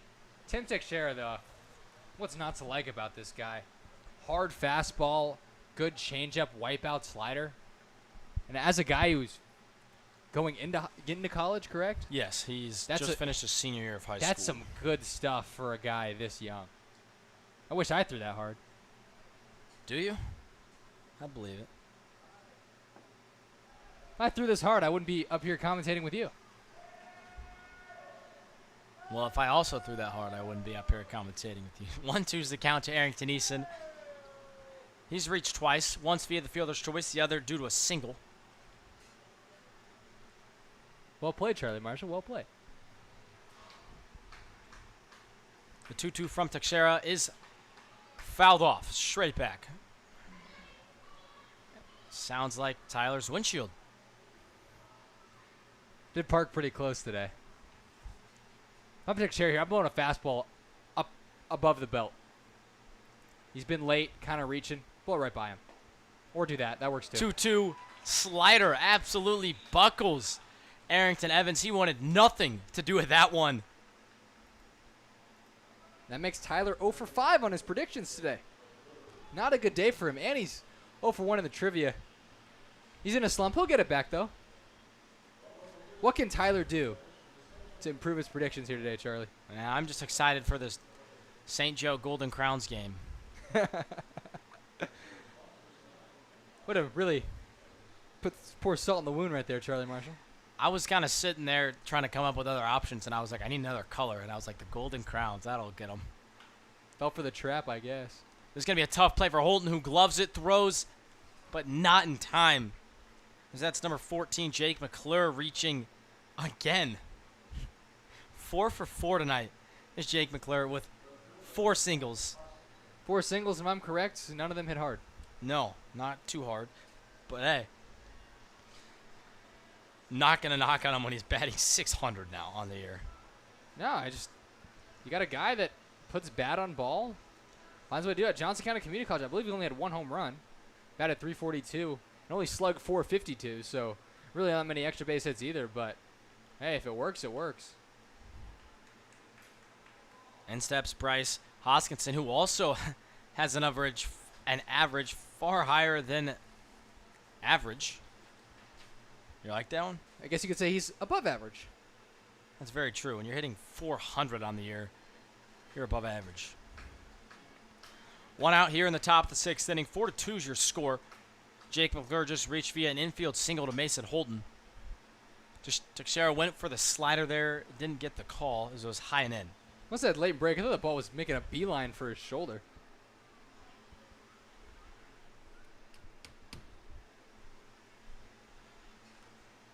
It's funny how the camera was focused on first base, and the minute we turned back, there's a pickoff play. He didn't really miss much out there in the broadcast. Me and Charlie are not controlling the cameras. Just be sure of that. 1-1's fouled straight back, making it 1-2.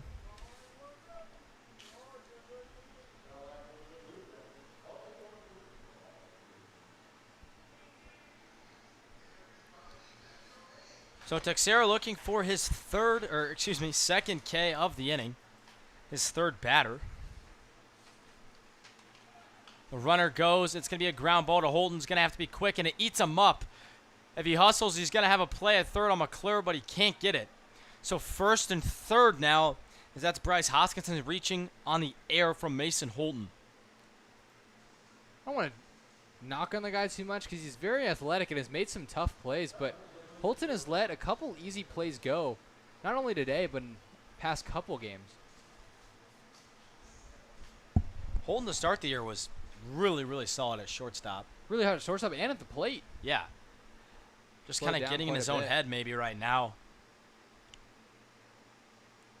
And it's left Teixeira in a bit of a jam.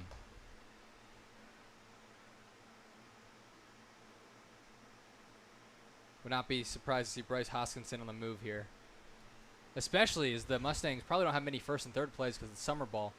So they're just going to try to gun the guy out. You got a pretty speedy guy in Jake McClure at third looking to get a good jump. Well, I can't really do it now.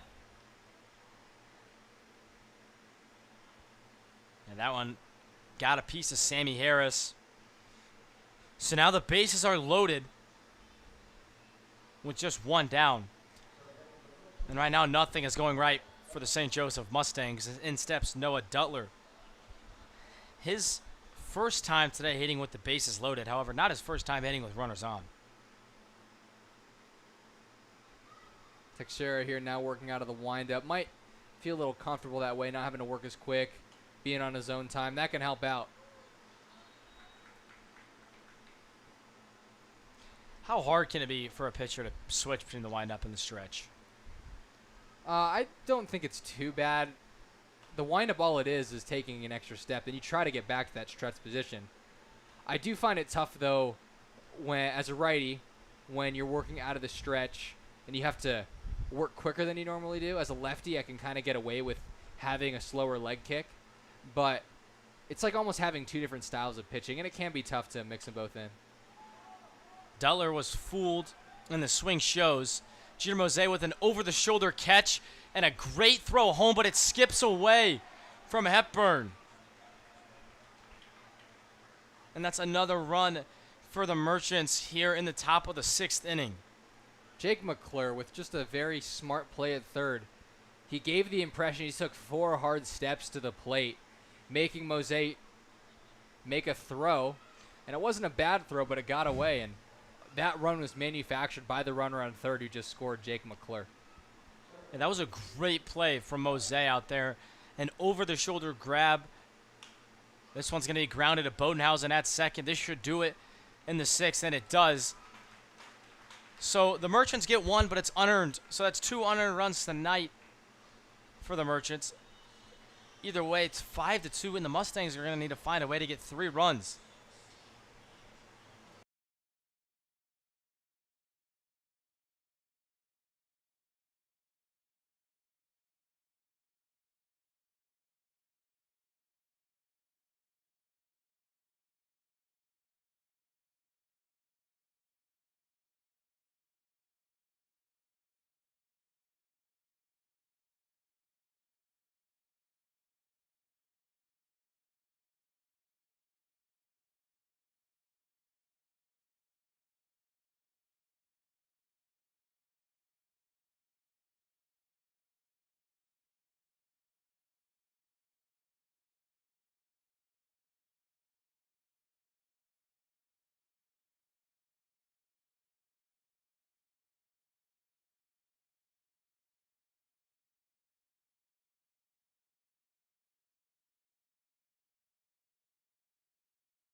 Welcome to Phil Welch Stadium, where we just saw the number 9 get rolled on the dice.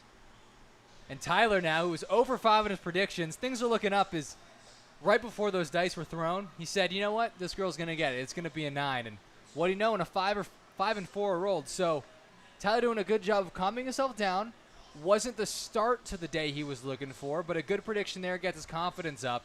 And now he just trusts what he knows and should be good the rest of the way. Hopefully he can finish off the comeback like the Mustangs can today. What a breakdown.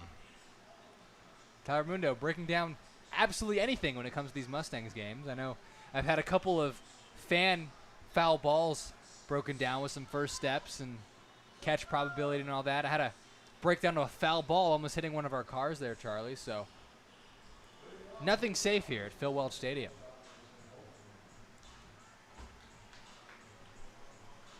Great point. Great point. If you're a fan coming to Phil Welch, get ready to get broken down by Tyler. That is correct. So in steps Mason Holton, who's going to try and do his best to make up for his mishap at short last inning.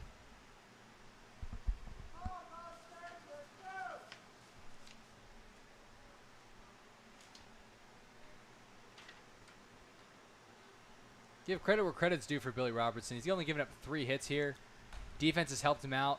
Not too many free passes. And outside of the home run by Kyle Hepburn, has just looked good out there. Good, limits damage, gets ahead of guys. And that's the recipe you want from a starter, especially a guy who had a pretty high walk rate. Yeah, definitely Billy Robertson's best start on the year. The 0-2 pitch to Holton is swung on and hit high out to center field. But it's going to be the second baseman, Shasek, going all the way out to shallow center field. What a play from Aiden Shasek. Yeah, good play from Shasek. I just don't think it should have been made. I think that's Easton's ball all the way. Yeah, he was much easier to come in on a ball. Playing very deep. Mason Holton definitely capable of getting a ball out here. We haven't seen it yet this year, but it's probably in the back of Easton's mind. I think these Mustangs hitters are just trying to do a tad too much there. A lot of guys, maybe they saw Kyle Hepburn, wanted to be like him, but a lot of getting under balls. I don't know what the fly ball, the ground ball ratio is here, but I do think he's gotten more fly balls than ground balls today.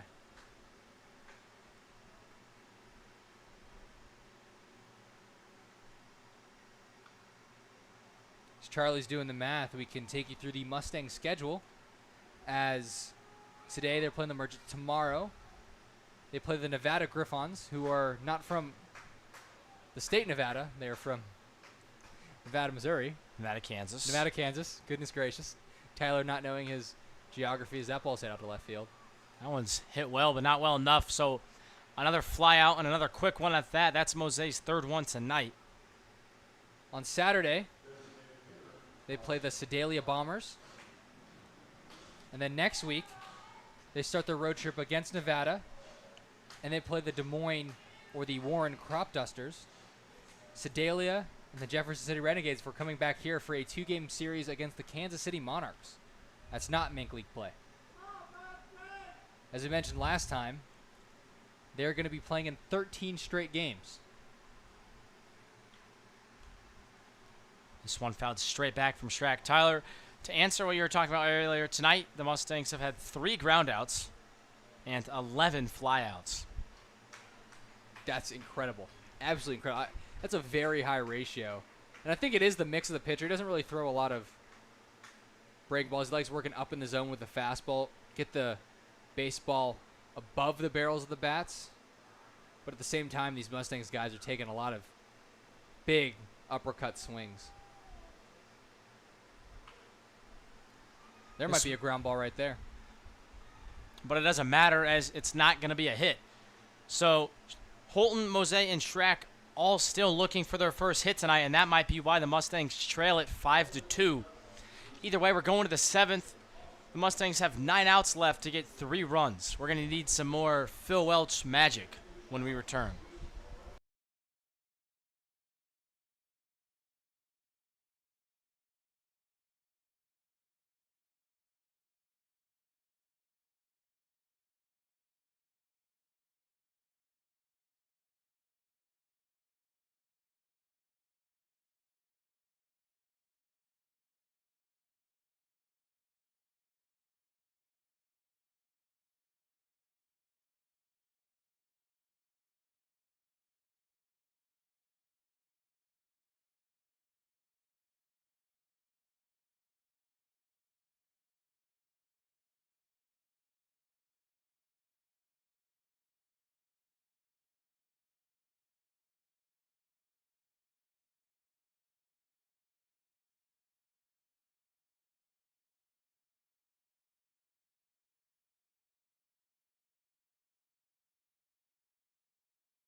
Welcome back to St. Joseph, Missouri, and as the sun has set, so has the temperatures. That's a first pitch bunt attempt that is not laid down successfully.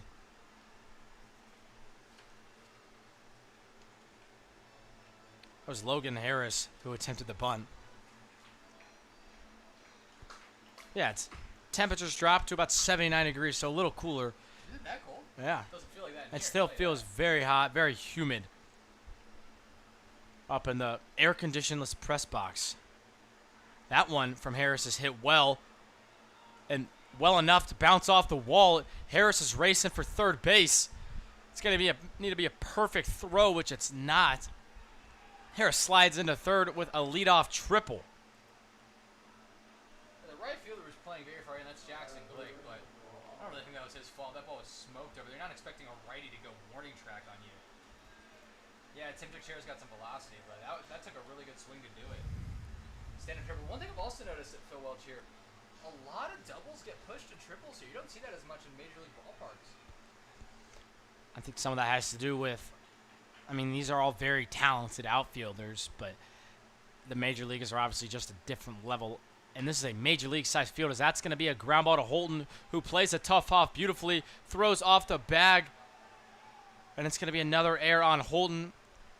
This time the run will score as well. So 6-2 now after an error by shortstop Mason Holton. 6-2, but I think you take away the errors and it's probably 3-2. I mean, that run was going to score either way. Yeah, that's true, but even the last 2 runs before that, maybe even the one before was not great defense, and also just some bad batted ball luck for the Mustangs. I agree. That was Nolan Oliver who reached by the air, and he picks up the RBI either way because that run was going to score. No, that's an earned run, but error's not really helping the case. We have 4 today. I think 4 today, and that one doesn't directly score. I think the other 3 have all scored. Yeah, so defense, a reason why the Mustangs are trailing tonight, something we have not seen too much of this year. They've been pretty solid in the field all year, really. Yeah, I mean, a couple obviously tough plays in the infield, but some of these balls are just not that difficult. The degree of difficulty on the errors. We talked about earlier, sometimes there would be errors on plays, like a guy lays out and makes a bad throw, but a lot of errors on a routine plays here today. That one is going to be just out of play. It's got to be caught. I mean, that guy had to move 2 feet. I think another fan breakdown here from Tyler Raimundo, but that guy with a terrible read. I mean, that first step toward that ball took him at least 8 seconds. That ball was 2 feet in front of him. He just had to lay back in his chair, probably with a beer in his hand. And it's just not a recipe for success. There's a reason why these guys aren't having beers out on the field while they're playing. It's softball's for. That's what Sunday League's for.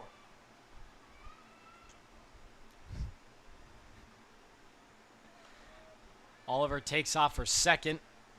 Pitch is fouled away by Brandenburg, who's a taco hitter tonight. Haven't heard many taco chants. I wonder if they change it this year to where maybe they just need 1 strikeout and the whole fans get it. Because the same thing happened last game and the game before where a guy got a strikeout on the taco hitter and then I feel like I didn't hear chants after that. So maybe the whole stadium gets, although by the whole stadium, not the interns, we have not received any tacos. Maybe that will be a taco. Strike 3 from Tim Teixeira as he blows one right by Jordan Brandenburg for the first out here in the top of the 7th inning. I think that whole inning my mic was on my head. So they may not have heard me. Tyler Raimundo not having his best game out here today. 6-2 is your score. Eason thinking about bunting. That's going to be a back pick from Hepburn. But Oliver is able to get back in there. And when I went to high school and when I played in high school, we were always taught that anytime there's a missed bunt attempt, it's an automatic back pick to first base. Yeah, of course, because the runner, 1, you have a higher chance of making contact on a bunt than you do on a swing. And 2, the runner's going to be jumpy. Going to need to be quick to get to Black to Bodenhausen, who has no chance.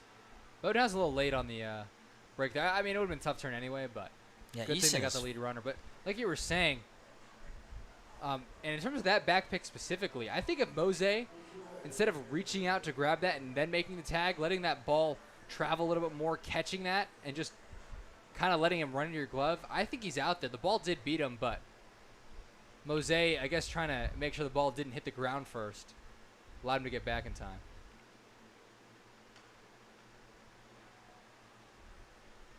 So now it's Jake McClure Stepping back into the batter's box, and Tyler's 4 for 4 today.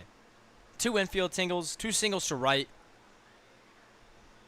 I mean, 5 for 5 is, it doesn't matter how you do it. That is some kind of crazy. And McClure's trying to do it right now. Yeah, he's 5 for 5, but when you're hitting 600, I'm sure he's not the first time. That one's not going to do it, though. So McClure will be out for the first time tonight as Darius Freeman brings in the fly out. 6-2, though. The Mustangs' deficit grows. Not what we were looking for.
As we welcome you back to Phil Welch Stadium, we're going to welcome a new pitcher. Now pitching for the Carroll Merchants, it's Bishop Woods. I don't know if the broadcast does it justice, but Woods is 6'4", 290. We saw him walking by earlier in front of us, and that guy tower over me. Yeah, Woods is a big dude, and he uses it effectively. He's on the mound so far this year. He's only pitched in relief as he's yet to start a game. He's thrown 3 2/3, given up 4 hits, 2 earned runs, but 7 strikeouts, giving him a K per 9 of 17. Yeah, high K per 9, high walk per 9. So I'm sure we're going to see not many balls put in play. At least what we've been used to today. How many strikeouts did Billy Robertson have today? Let me look.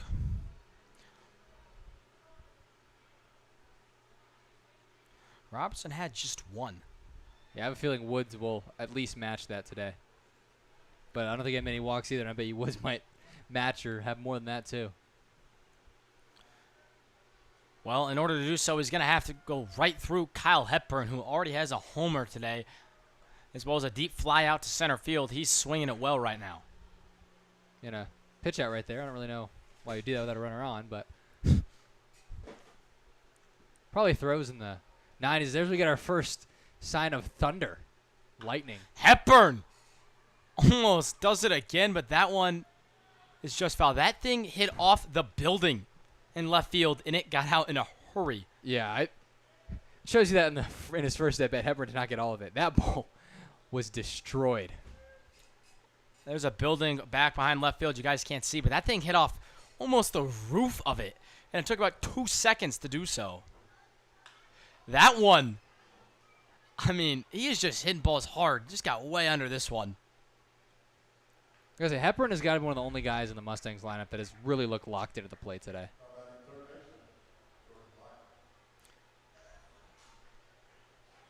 And it shows as we only have 2 runs right now. In stepping is Jordan Black. Black's 0 for 2. He put a good swing on his first at-bat in the second inning. It was a line out to right field. He went the other way.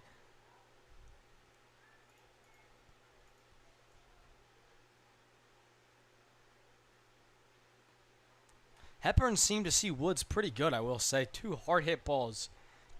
Nothing to show for it, but He was getting pretty good woods on it. I mean, that's a good one. Woods got a lot of wood on. I don't even know how to break that one down. Black shoots that one foul. It's past my bedtime, Charlie. Jokes are not flowing today.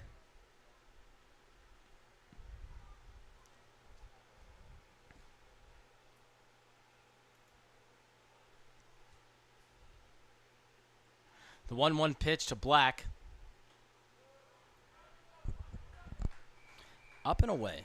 Cricket sound here at Phil Welch as it's rather quiet here tonight at Phil Welch Stadium. Probably the least amount of fans we've seen at a game so far tonight, I would guess, under the 2,000s. What do you think, Tyler? No, it's probably close to the 1,000 range. But, again, it's a Thursday, and it's $1.50 hot dog night, which is something, but I don't think it's the pull as $1.50 beer night, which is going to be, I think, on Fridays. So that usually helps pull in a crowd. But today, people are still working. Also, like, June 13th, kids could still be in school. No? See, I'm from California. I was still in school at this time of the year. Really? Yeah, we also started late. Black shoots one foul, making it a full count. You're in school on June 13th? Yes, I was. I think I think the longest I went was June 16th with how the weeks work out. But we would also start in September. What? That's crazy to me. It's just different. You know with like the UCLA and a lot of those Pac-12 schools, they start in like late September and they finish up in late June. A lot of those guys are probably in their finals weeks right now. That's interesting to think about as the full count pitch to Black is skipped. So a base runner here for the Mustangs. And it's Jordan Black. So I like the aggressiveness in the first guy for the Mustangs, but with Bishop Woods here, kind of a wild card, wild thing, maybe you want to call him. Guy with a high walks, high strikeouts. You really wait for your pitch here. You could be selective. It's going to be pretty rare for him to get 3 strikes over the plate. Well, that's kind of what we were going to... Can't help him out. That's kind of what we thought we were going to see from Billy Robertson. And he was just locked in. Only 1 strikeout and only 1 walk. So a really weird start for him based off what he's done the rest of the season. Some guys may just have it on one day, too. But even having it, typically, I feel like having it for Robertson would look like a lot of strikeouts as Glick hits one hard, and it's out of here. Or, excuse me, off the top of the wall. Glick chugging for second, and he's gunned down. I thought it scraped over the wall, and it did not. My apologies. I lost it on the yellow wall. That thing hit off the top of the wall. That ball did get out to the outfield in a hurry, but kind of hit midway up the wall and right to Logan Harris, who gunned out a guy last time these teams met at home, and that's just a really big rally killer for the Mustangs. And if you're Glick there, when you're thinking about you got to be sure in this situation. Your run really doesn't mean much. It's getting down to the last couple outs for the Mustangs. So Glick hit that ball about 110 miles an hour, and it's going to be a single where he got thrown out at second base.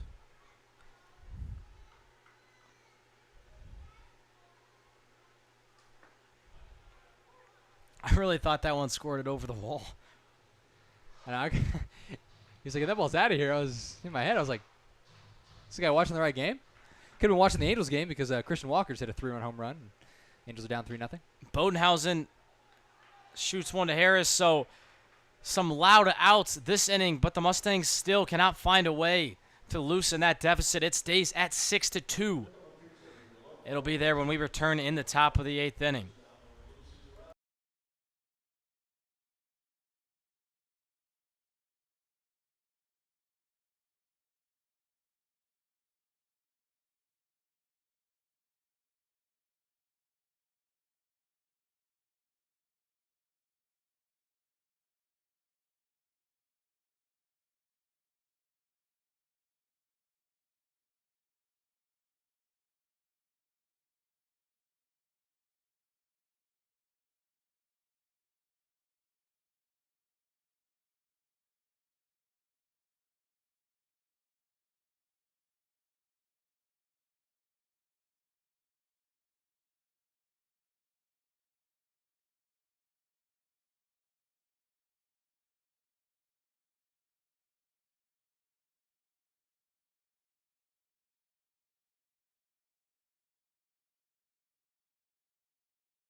Welcome back to the top of the 8th inning where the Mustangs trail 6-2.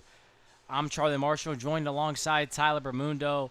We're bringing it to you straight from St. Joe, Missouri in Phil Welch Stadium. New pitcher on the mound for the Mustangs, and it's Diego De Santiago.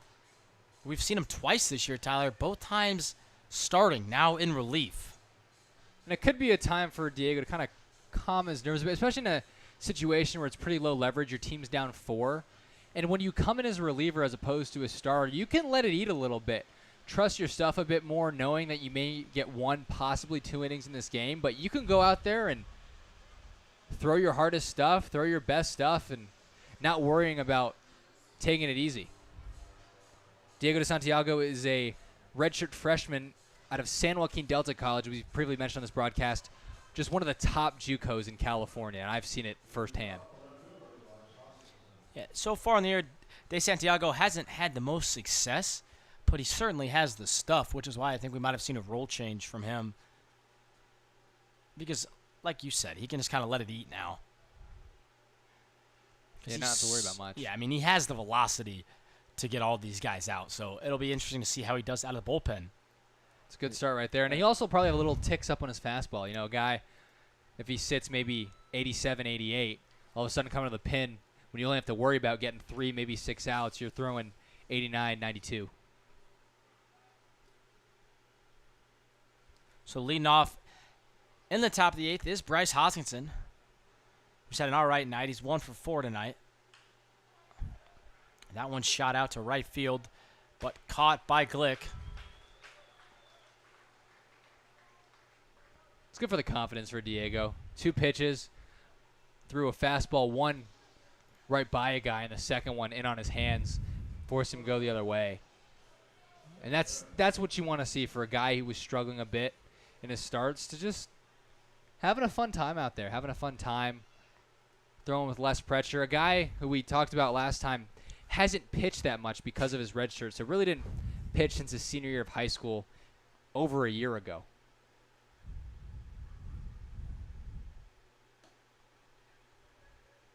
And you wish nothing but the best for Diego. He's a great dude. He's got a great family.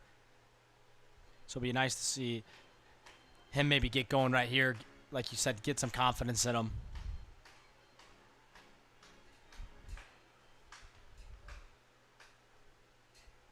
The 1-0 pitch. Misses down. Yeah, he is throwing hard today. He is. You can see it from up here. He's lighting up the radar gun for sure. And, I mean, he's following a guy in Texera who's typically in the 93, 94 range with his fastball. So I don't think he's too far off of him here. But just he's throwing considerably harder than what we saw the first couple games. I would agree. As a starter.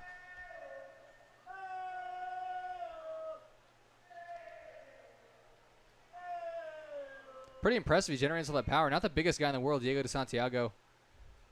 5'11", 185.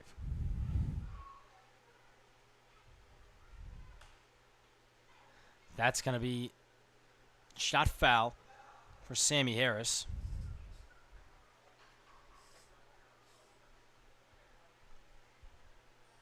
De Santiago has a pretty good curveball, too. We'll see if he throws it here. I'd say either bury one in the dirt or you ride a fastball up in the zone. See if you can blow one by him.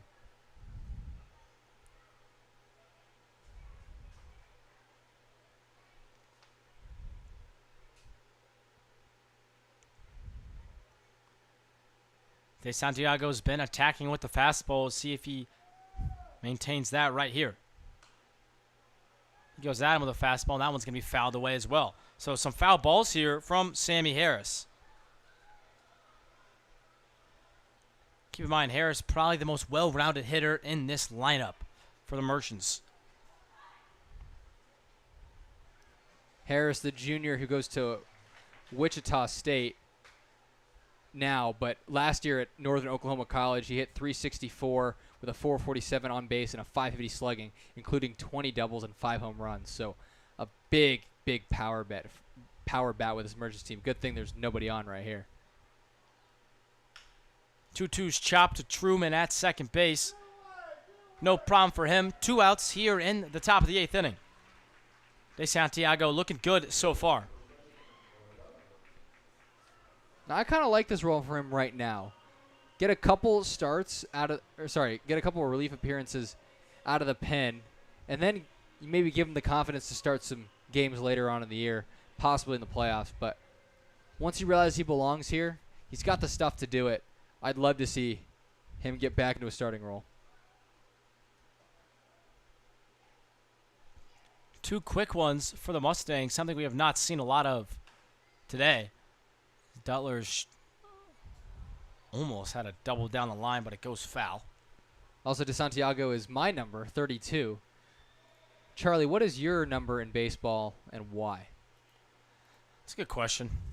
I wore 2 growing up my entire life, so if I had to say a number, I'd say that. I wore it all the way up to my senior year of high school, where I got the number 5. So, just giving 5? Yeah, just giving it uniform size. The only jersey big enough to fit a big dude like me. I think that was a youth. A youth large, Charlie. 2 outs to Dutler right here. 1-1 count. Fastball misses down.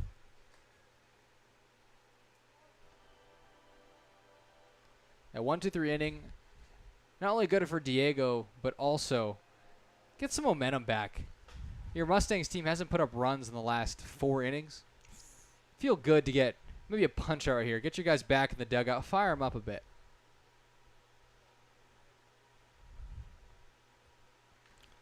Fastball is fouled straight down. 2-2. And now De Santiago can look for the punch out. It's also got to feel good being able to carve through the 2, 3, and 4 guys with mostly your fastball. It's going to be great for the confidence. I feel like the days where as a pitcher you feel like you can throw your fastball by anyone are probably the best days. Oh, yeah. Like, it's great to have an off-speed pitch that's there and you trust it, but fastball for almost every pitcher is what they throw the majority of the time. So that's just a great feeling. Dutler squirts one to right field. I feel like I've said that word a lot today. A lot of squirts, flares, shimps. Yeah, just random little pokes. Nothing really smashed, but that's kind of how this Merchants team is for the most part. No, it's funny. If you want to talk about the balls hit hard, I think even though you see 11 hits for the Merchants and 4 for the Mustangs, I think the Mustangs have hit the ball harder in terms of exit velocity. One thing I wanted to note was the improvements the Merchants have made. We haven't talked about it yet, but I mean, last time when they came in to hit, we talked about their team stats as a whole were just really down. Whereas now they're batting almost 250. Their on-base percentage has jumped up to 410. They're slugging 320. So more pretty average, typical stats.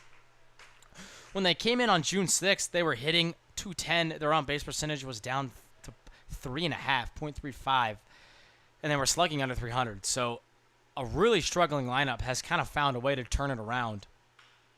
And that showed in the win column, too, is that one is hit pretty hard up the middle.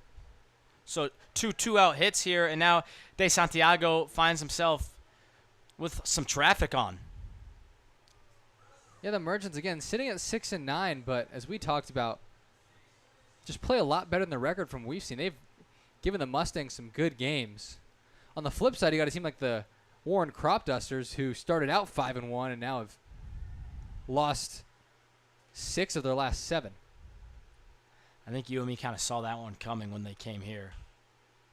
But that's the thing. It's a short season. So if you're not on your best, it's going to be tough to really make a run in these playoffs. But really, the Carroll Merchants and I would say the Jefferson City Renegades have been the 2 teams that have looked the best in the Mink League outside of the Mustangs, with our own eyes. Like, those are the teams I would say have done the best. I think you could give Chillicothe. They've looked pretty good. They almost had a win here last time we were live. That one squirts away from Hepburn and can allow both runners to move up.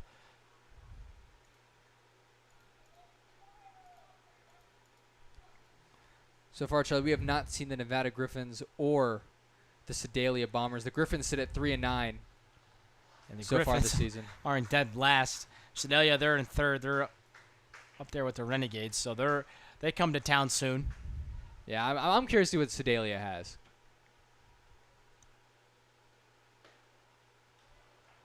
About a day late is Logan Harris on that swing. You know, fool a guy when you get him late on a breaking ball. Kind of an emergency hack. Got him to buckle, freeze up a bit, and then once he knew it was a strike, he just tried to get a piece of it. The 1-2 pitch from De Santiago is a big one, and it's going to be shot up. Should be playable out there in right field, and it is, and it's going to be Bodenhausen bringing it in.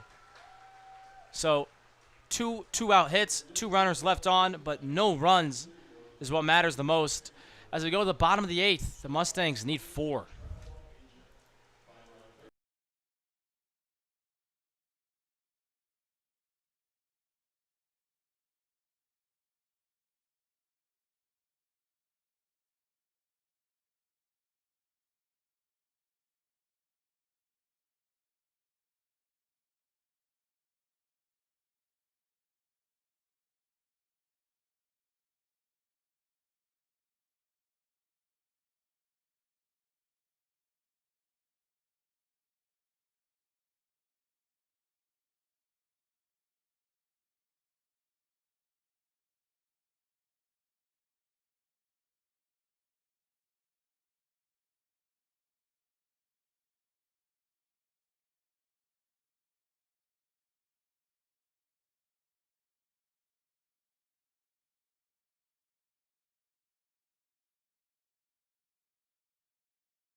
Six to 2 is the score as we welcome you guys back to Phil Welch here in the bottom of the 8th inning. Ooh, that one got Bodenhausen in the top of the back. But that might be just what they need to get things going right here. Might have been a little painful, but that is how you start a rally. One pitch, you wear it. Looks good on you, Noah Bodenhausen.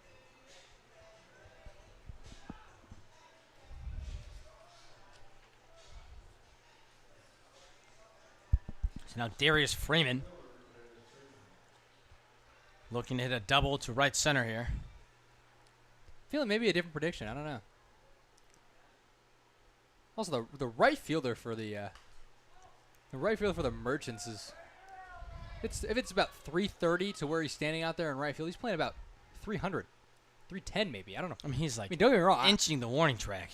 Darius Freeman's a great hitter, and he's got the power to do it. But at the same time, any ball hit to the right side. Well, what does playing that far back even do? It doesn't accomplish anything because any ball over your head's gone. You can play in 20 feet and still get to balls out there, but you're just allowing for anything hit. I mean, he's playing deeper than most MLB guys do, and those guys play deep. I really don't understand that. I mean, you guys can't see him, but he's about 2 steps from the warning track in right field. And it's a short porch, so you don't need to play that deep. And it's going to bite him as Freeman hits a dribbler to right field, and because how deep he's playing out there, Bodenhausen's going to get all the way to third base. Yeah. He's playing in shallow, or not even shallow, even just playing regular depth. He at least can make an attempt on that throw, but Bodenhausen, I mean, could have done somersaults to third. So as a hitter, it's been hot. It's finally cooled off, and you're coming out with runners on. Your focus is enhanced right here. So it wouldn't surprise me if the Mustangs are able to keep this going. Also, even though his run doesn't matter, I expect Darius Freeman to be on the move at some point, just so you stay out of the double play ball. Yeah, Woods doesn't seem to be too concerned about him either. No, if anything, you'd almost be okay with him taking second base just because he can't go anywhere and you're less distracted as a pitcher. Freeman not getting much of a lead, though. The one crummy thing about having a guy on second base is you got to start switching up your signs, and that becomes a whole ordeal. There goes Freeman on the delay, trying to get in a rundown. Not sure what we're doing. Everyone needs to just get back, and they will. The Mustangs aren't really in a position where they should be trading runs for outs. They only have 6 outs. Yeah, I'm with you. Maybe they just wanted to wake this crowd up a bit. But that was a interesting play. Not like the guy on third really broke either. He was staying pretty close to the bag with Bodenhausen. That ball skipped in and was dug by Brandenburg back there, but Freeman was well aware that Brandenburg corralled it. There he goes. There he goes, and it's going to score it away, and this one's going to allow a run to score. So in comes Noah Bodenhausen, and to second goes Darius Freeman. And now it's just a 3-run deficit here at Phil Welch. Still no one out. Yeah, I know it's been a while, I feel like, since we said that. Mustangs scored a run, but it's feeling like that last home game. And if you remember what happened in that last home game, Charlie, against Chillicothe. What happened? Tell me about it. Something about Logan Miller walking it off, not after they were down 6-3. Huh. They were down 6-3 last time in the 9th inning. What are they down? What was the score? 6-3. 6-3. Freeman goes for third. Throw goes into left field. Sammy Harris was there to back up the throw. You know, 6-3, but after, I think it was 1 walk and 3 hits, the Mustangs tied it. And then Logan Miller had a sacrifice fly to end the ball game. One of the most exciting games the most exciting I've ever called. I haven't really done this very long. Really just one of the most exciting wins I've seen from any level of baseball. 3-1 to Mason Holton. Woods is in danger of bringing up the tying run. That pitch is in there for a strike.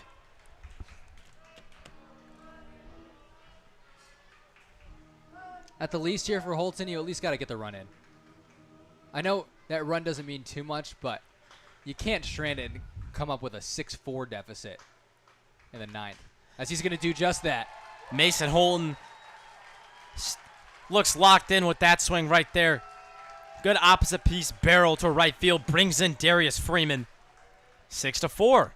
Okay, St. Joe. Making a little noise. I like it. I also feel like this crowd's getting into it. The players are getting into it. I feel the whole game, they just felt defeated, but something changed this inning. A couple early base runners, and now we're going to have any warm. Looks like you're correct as Bishop Woods heads to the dugout. He threw his first inning scoreless, where he allowed 2 runners, one by the walk, one by the hit. But out here in the third, out here in the 8th, he wasn't able to get a single out. 2 singles and a hit by pitch. Both singles were to right field. Can't tell you his stat line as he still has a runner out there in Mason Holton. Now pitching is going to be Cale Day, the right-handed pitcher out of Southeastern Community College in St. Charles. His stat line in college this year had 2/3 of an inning pitched and gave up 6 runs. For the Mustangs, is exactly what you're looking for right here. In terms of his Mink League stats, Cale Day has thrown 5 1/3 innings, giving up 7 runs, walking 6, and striking out 4. Okay, so a little different. Throws okay velocity, high arm slot. Walks have not been his friend, though. And he's got the middle of the Mustangs lineup. Yeah, he's got Jeter Mose coming up right now, and how exciting would it be if Jeter Mose hit home run number 2 on the year? That would be a great time for it.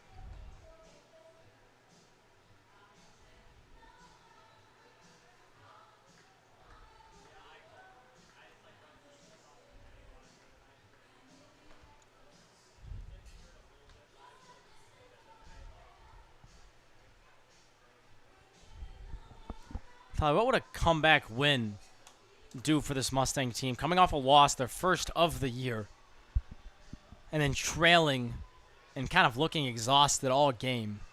And now to kind of be threatening here in the 8th inning, tying run at the plate. We haven't said that in some time. What does that do for a team? I would say when you have gone on a 12-game win streak and all of a sudden you would lose 2 in a row, your next thought during the game is, I don't want to lose a third. But if you end up winning this game, you go into the next game trying to win instead of trying not to lose. And that plays a big part. You're going to be a lot more aggressive rather than trying not to make mistakes. Strike one, squirts away from Brandenburg, allowing for Holton to move up to second base. Not very often at this level you see a strike result in the pass ball. Not the first times it happened either today. Brandenburg missed a couple.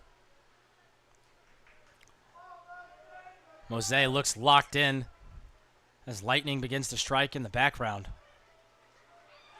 Yeah, been a lot of lightning, but no real rain here today. Interesting. Thankfully, this is a wood bat league, so the umpires feel comfortable continuing this game. This time, Brandenburg does a good job keeping the one in the dirt in front of him. So a 2-1 count. Mose's ahead. He's yet to really take a hack at one of these. He's looking to do damage. And worth mentioning, that right fielder who's playing back on Darius Freeman is also playing in the same spot with Mose. He's right in front of the track. I don't understand that at all. Shading in a little bit now, but still, I mean, Mose showcased opposite field power, but yeah, again. If you have Mike Trout batting right now, you're still not playing. It just doesn't make any sense. It doesn't matter who's hitting. Playing that far back in right field is doing nothing for you defensively, except for hurt you. The 2-2 pitch to Mose. Down and away. Full count. No outs here in the bottom of the 8th inning. A big pitch, if not the biggest pitch of the game here tonight. All of a sudden, feels like a ball game. It hasn't felt like that for most of the day. Mose shoots it to right center. It's going to be able to be caught, and it is. Holton tags up, standing. So Logan Harris making the grab in right center. And I think that's enough. I mean, at this point, if you can get this run in, you're going to go into the last inning, the bottom of the 9th, or top of the 9th, trailing just 1 run. Very doable. No, it is. Your pitchers have done pretty well for the most part since the 3rd inning. As the Mustangs' entire bench getting and trying to get this crowd involved. Get some clapping going.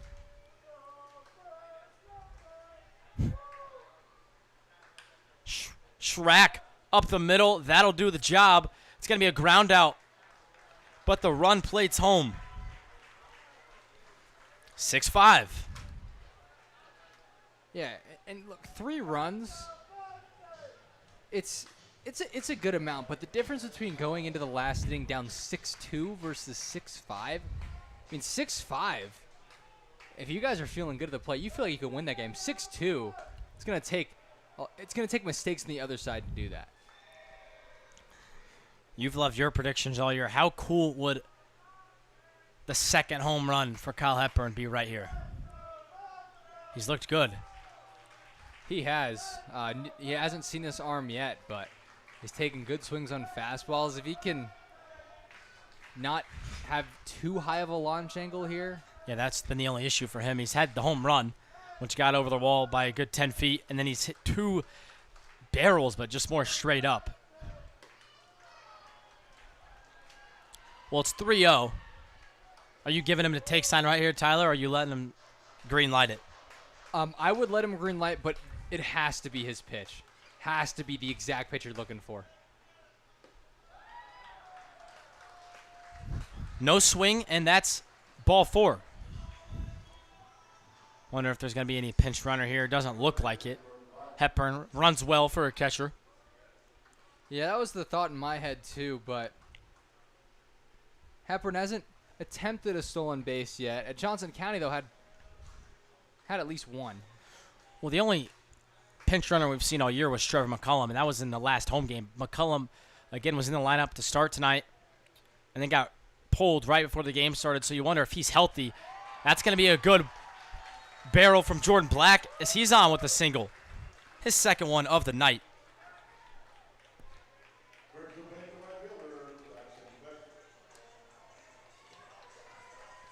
Yeah, he might be hitting the 8-hole, but Jackson Glick would not be one of the guys I'd want to face in this situation if you're Carroll. Not me either, especially with 2 runners on. I mean, really, I don't think there's anyone in this Mustangs lineup you think there's a relief. Like, there's no guaranteed out, but Jordan Glick especially has come up clutch in these situations. Glick takes ball 1. He's come through, like you just said, clutch in these situations all year, especially when there's 2 outs. He's comfortable and he's familiar in these positions. He has a chance to tie it with a single as he shoots one to left field. It's going to drop for a foul ball. A really, really late signal from the umpire there. That was foul, but man, was that close. And he placed that perfectly. Left fielder playing pretty far back and to the right a little bit, pull side. Shortstop Sammy Harris had to run at least 100 feet for that. And that was close to tying up this ball game in an interesting way. I understand playing deep because of Jackson Glick at the plate, but at the same time, a single to the outfield, which you've seen a lot of tonight, just scores the run with ease. If your outfielder's that far back, it's going to be a ground ball to Shasek at second, who fields it, throws the first in time. So the Mustangs get 2. Get 3, make it a 6-5 game. They still trail 1, but I would rather trail 1 than 4. So the Mustangs, with a good inning, productive inning, they're going to head to the 9th inning where the Mustangs trail at 6-5. We're going to need another walk-off.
Nolan Oliver set to lead things off as we have Diego De Santiago back out for the 9th.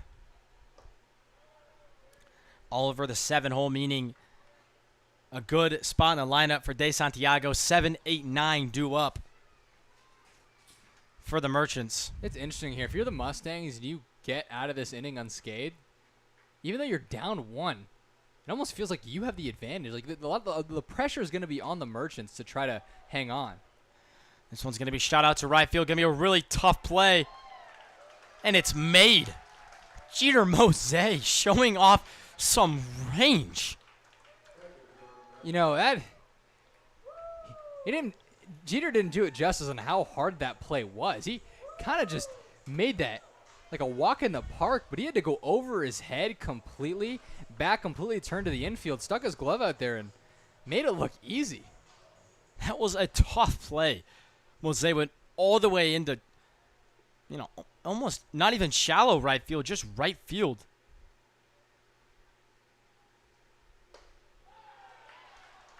That is gas from De Santiago.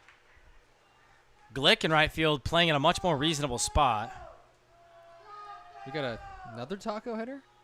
Oh, this is taco hitter. He has 2 already.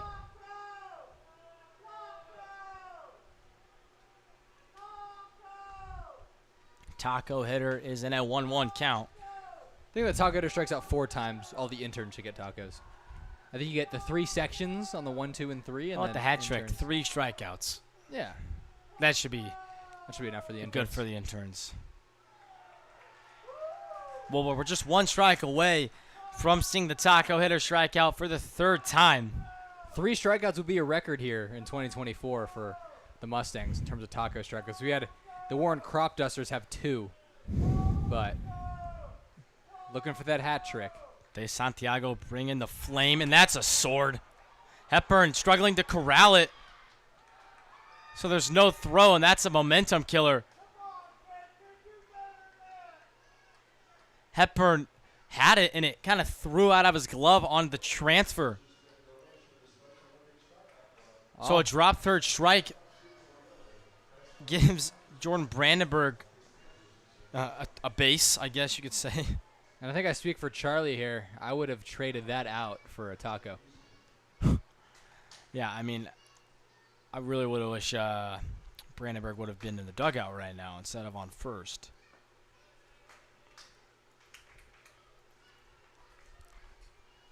Not the end of the world, though. You still have De Santiago on the mound, who's looked really good so far tonight. And you're still just 1 pitch away, although Arrington Easton has hit 2 ground balls in double play situations, and we've yet to the Mustangs have yet to get them. It does help when you're that fast, though. He only has 2 stolen bases on the year, but he hasn't reached base that much. I think if you were to give him a 300 average instead of 150, he probably has 6.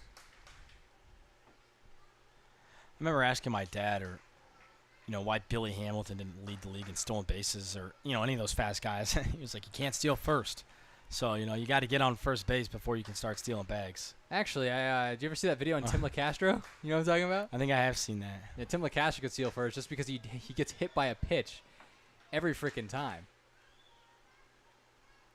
The 3-0 pitch to Eason misses up. So now there's 2 on. Still no hits for the Merchants off De Santiago here in the 9th, but they have 2 runners by way of a drop 3rd strike and a walk. Also turns the lineup over for a guy who was very hard to get out.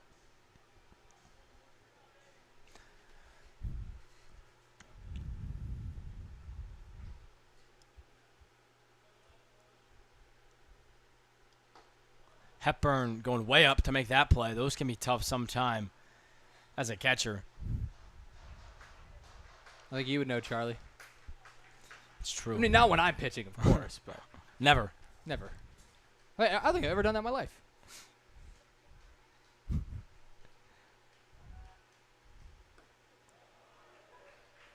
A good Kidding. breaking ball from De Santiago gets into the zone.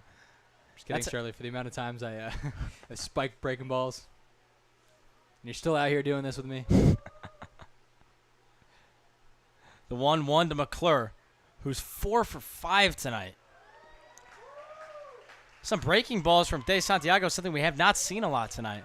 Looks like he lost the feel of his fastball, but all of a sudden drops 2 curveballs, and that's going to go for the confidence, and really, you might as well throw one more. McClure yet to swing at it. Needs to get one more by him. McClure's a tough hitter to strike out. Sometimes it helps, too, when you're throwing a lot of breaking balls to get your fastball back on track, give you the confidence a little bit, make you think a little less on that pitch. Yeah, McClure in his 23 at-bats has struck out once all year. So yeah, he's the Mink League Tony Gwynn. Looks just like him, too. It's going to be a ground ball to De Santiago, who goes to third with it and then to first. They get the out at third. McClure digs out the ground ball for a fielder's choice. A heads-up play from De Santiago to go to third. Keep the lead runner at bay. Oh, good play by De Santiago. I don't think he would have been able to turn 2. So you got the sure out at third. And now you got to force any base for the 2-hitter. Black showcasing an absolute hose right there. I mean, that thing was up probably in the 90-mile-an-hour range across the diamond. I really like him at third base. He's a surefire player over there. Headed to Mizzou next year. So I don't know how much I like him now. I thought it was Wichita State. Wichita State. The other. I'm cool. I'm cooler with Wichita State. I was, the black and yellow teams, but a hearty swing and a miss from Bryce Hoskinson. The 1-2-3 hitters in this Merchant lineup are some of the best in the entire Mink League. 3 players all hitting over 400 on the year. Sammy Harris.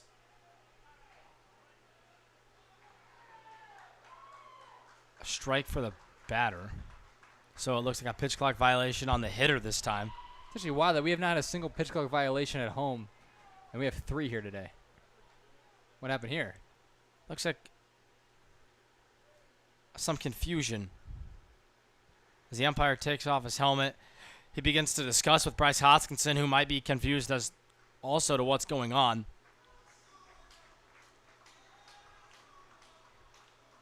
Kind of icing De Santiago right now, who appeared to be in a little bit of a groove, is now getting slowed down. Yeah, I've never really seen the umpire talk to a player like that. Looks like umpire signals 1-2, I believe. The scoreboard reads 1-1. Well, it's 1-2 now either way. So ball doesn't lie. Hoskinson behind. De Santiago needing just one more strike. I would love to see him fish in the dirt here for strike 3. Give me a good curveball. It's been looking good this entire inning. Fouled off. Count remains 1-2. Mustangs trail it by 1 here in the top of the 9th. 2 on, 1 out. Or excuse me, 2 on, 2 out. And man, what a momentum change this would be if De Santiago is able to get a strikeout right here.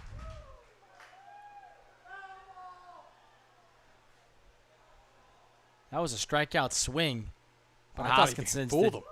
He did fool him, but Hoskinson did just enough to stay alive. That's a sign of really what Hoskinson and McClure have done all year is they make the pitchers work. And it's funny, another guy we can talk about, Eason, is he's hitting 150 on the year, but he's OBP is 400. That's another guy. So you're 9-1-2 guys. You're just finding ways to get on base. I mean, he's reached base 4 of his 5 at-bats today. That's your 9-hitter? That's what you're looking for. A guy who could turn over the lineup like that. The 2-2 is swung on in the dirt. This time Hepburn just tags. No need for a throw. So Bryce Hoskinson goes down. Diego De Santiago getting the job done out of the bullpen. Doing the best he can to give all that momentum to the Mustangs. When we return, we're going to need some magic here at Phil Welch.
Bottom of the ninth inning here at Phil Welch.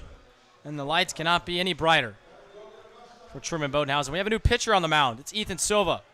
We saw him last time. He threw 3 innings, striking out 3, giving up 2. He has some velocity, and he has a good breaker. We just saw right there, and that's kind of what he relies on. Yeah, it might have been a little cutter there. I don't know if that was a full-on slider or maybe a much more tight one. But that slider came in the low 80s. See it again. That is gross. The appeal is a checked swing. So now Bodenhausen in a 1-1 count. And a speedster like him, how nice would it be for him to get on for the top of this lineup? It's going to be a chopper to Harris, who has to be quick. And he is, and well dug. Over there by Duttler. The umpire went to signal safe. Did you see that? I didn't know. And I also know that Noah Duttler didn't see that pick you just made. And the umpire over that first base had his hands like this and then brought it to a punch I out. thought he was out. He was out, I agree. It depends if he pulled his foot or not. A good dig by Duttler, saves the air, and a big dig. Now it's Noah, who almost got hit again. Man, I know it's fast up there, but that's one that you kind of got to stay in there, wear it. To be fair, Noah did just eat one off the top of his shoulder in his last at-bat, so... So what's one more? Well, that's one more. Yeah, I'm sitting here in the booth. I'm doing all right, but...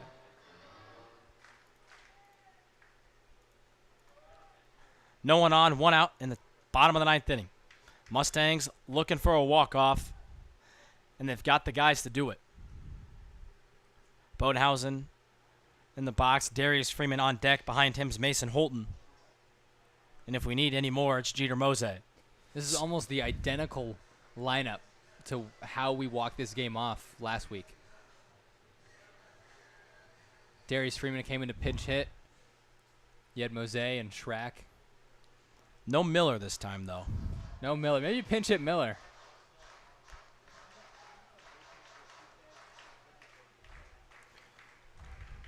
Man, that game was crazy. If you haven't seen those highlights, that game was insane. The game against the Chillicothe Mudcats last Saturday. Another high and in pitch to Bodenhausen. He's getting a lot of chin music today. Yeah, Silva really trusting that breaking ball. It's a good one. Throwing it in almost any count. Bodenhausen pokes one to right field, and because of how deep Harris is playing out there in right, that's going to fall. It's hard to put the blame on one guy, but Harris is playing in a normal spot. That should be caught by almost any right fielder. If Glick's I understand with a lefty to be playing, and I wouldn't even say as far back as he is, but he's playing deep on a lefty. But you got Noah Bodenhausen, who has a little bit of pop, but he's not the first guy I'd pick to go over my head as a right fielder from the right side.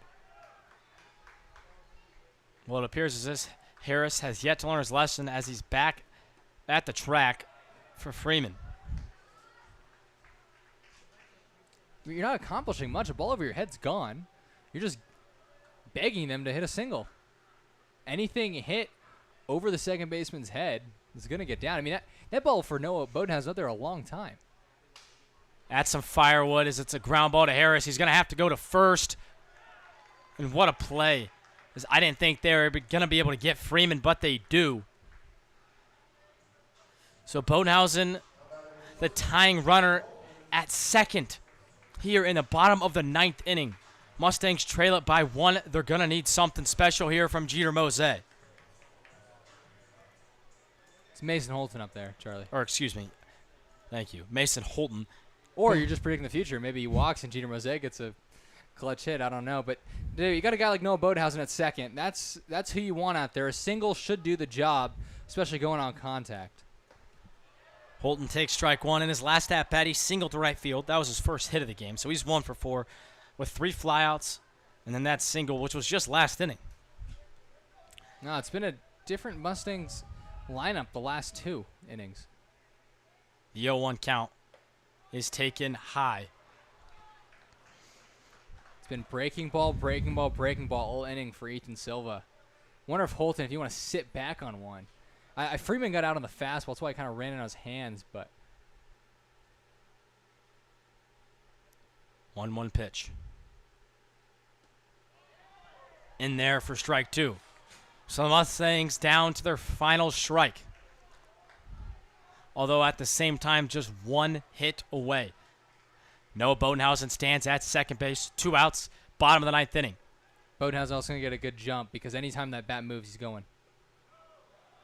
Pitch is skipped in there. An uncompetitive miss there from Silva. Doesn't do much of anything for him. Yeah, so when you're at second with 2 outs, the minute you see that bat kind of cross the plane, leave his shoulders, helps you get a step or 2 ahead, making it very hard for an outfielder to gun you down at the plate. Mason Holton. Swings and misses. That'll do it tonight here at Phil Welch. The Mustangs just a drop of magic short as they strand the game-tying runner at second base. Your final tonight is 6-5 in favor of the Merchants. The Mustangs dropped their second game in a row. To the Merchants. To the Merchants. A frustrating loss. We'll be back to break it all down in just a minute.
Welcome back to Phil Welch Stadium, where we just saw the Mustangs drop their first home game of the year.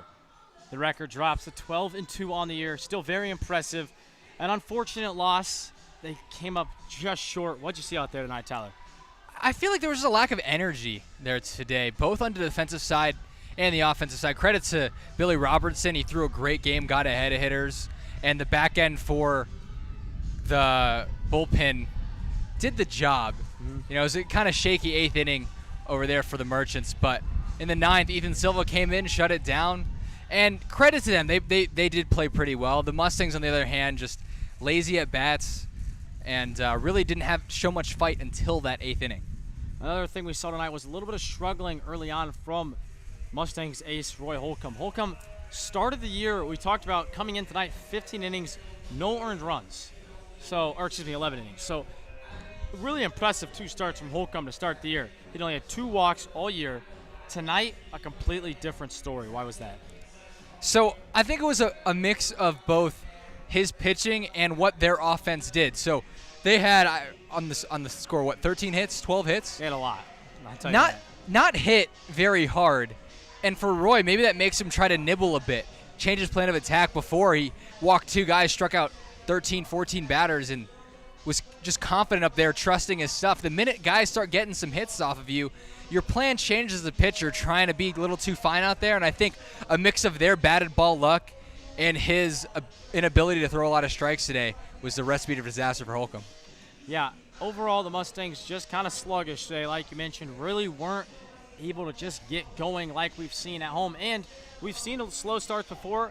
They were able to pull off the comeback. You're not always going to be able to do that. Baseball's a hard game. Tonight they left Noah Boathausen stranded at second base as the game-tying runner. So that's our final tonight. The Mustangs lose it 6-5. But don't worry, they're here tomorrow at 7 o'clock. So a great chance to get back in the win column, improve to 13-2, and that's what we hope to see tomorrow. Join us back in. I'm Charlie Marshall alongside Tyler Bermundo. It was a great game. The Mustangs came up just short tonight. Final score, Mustangs 5, Merchants 6.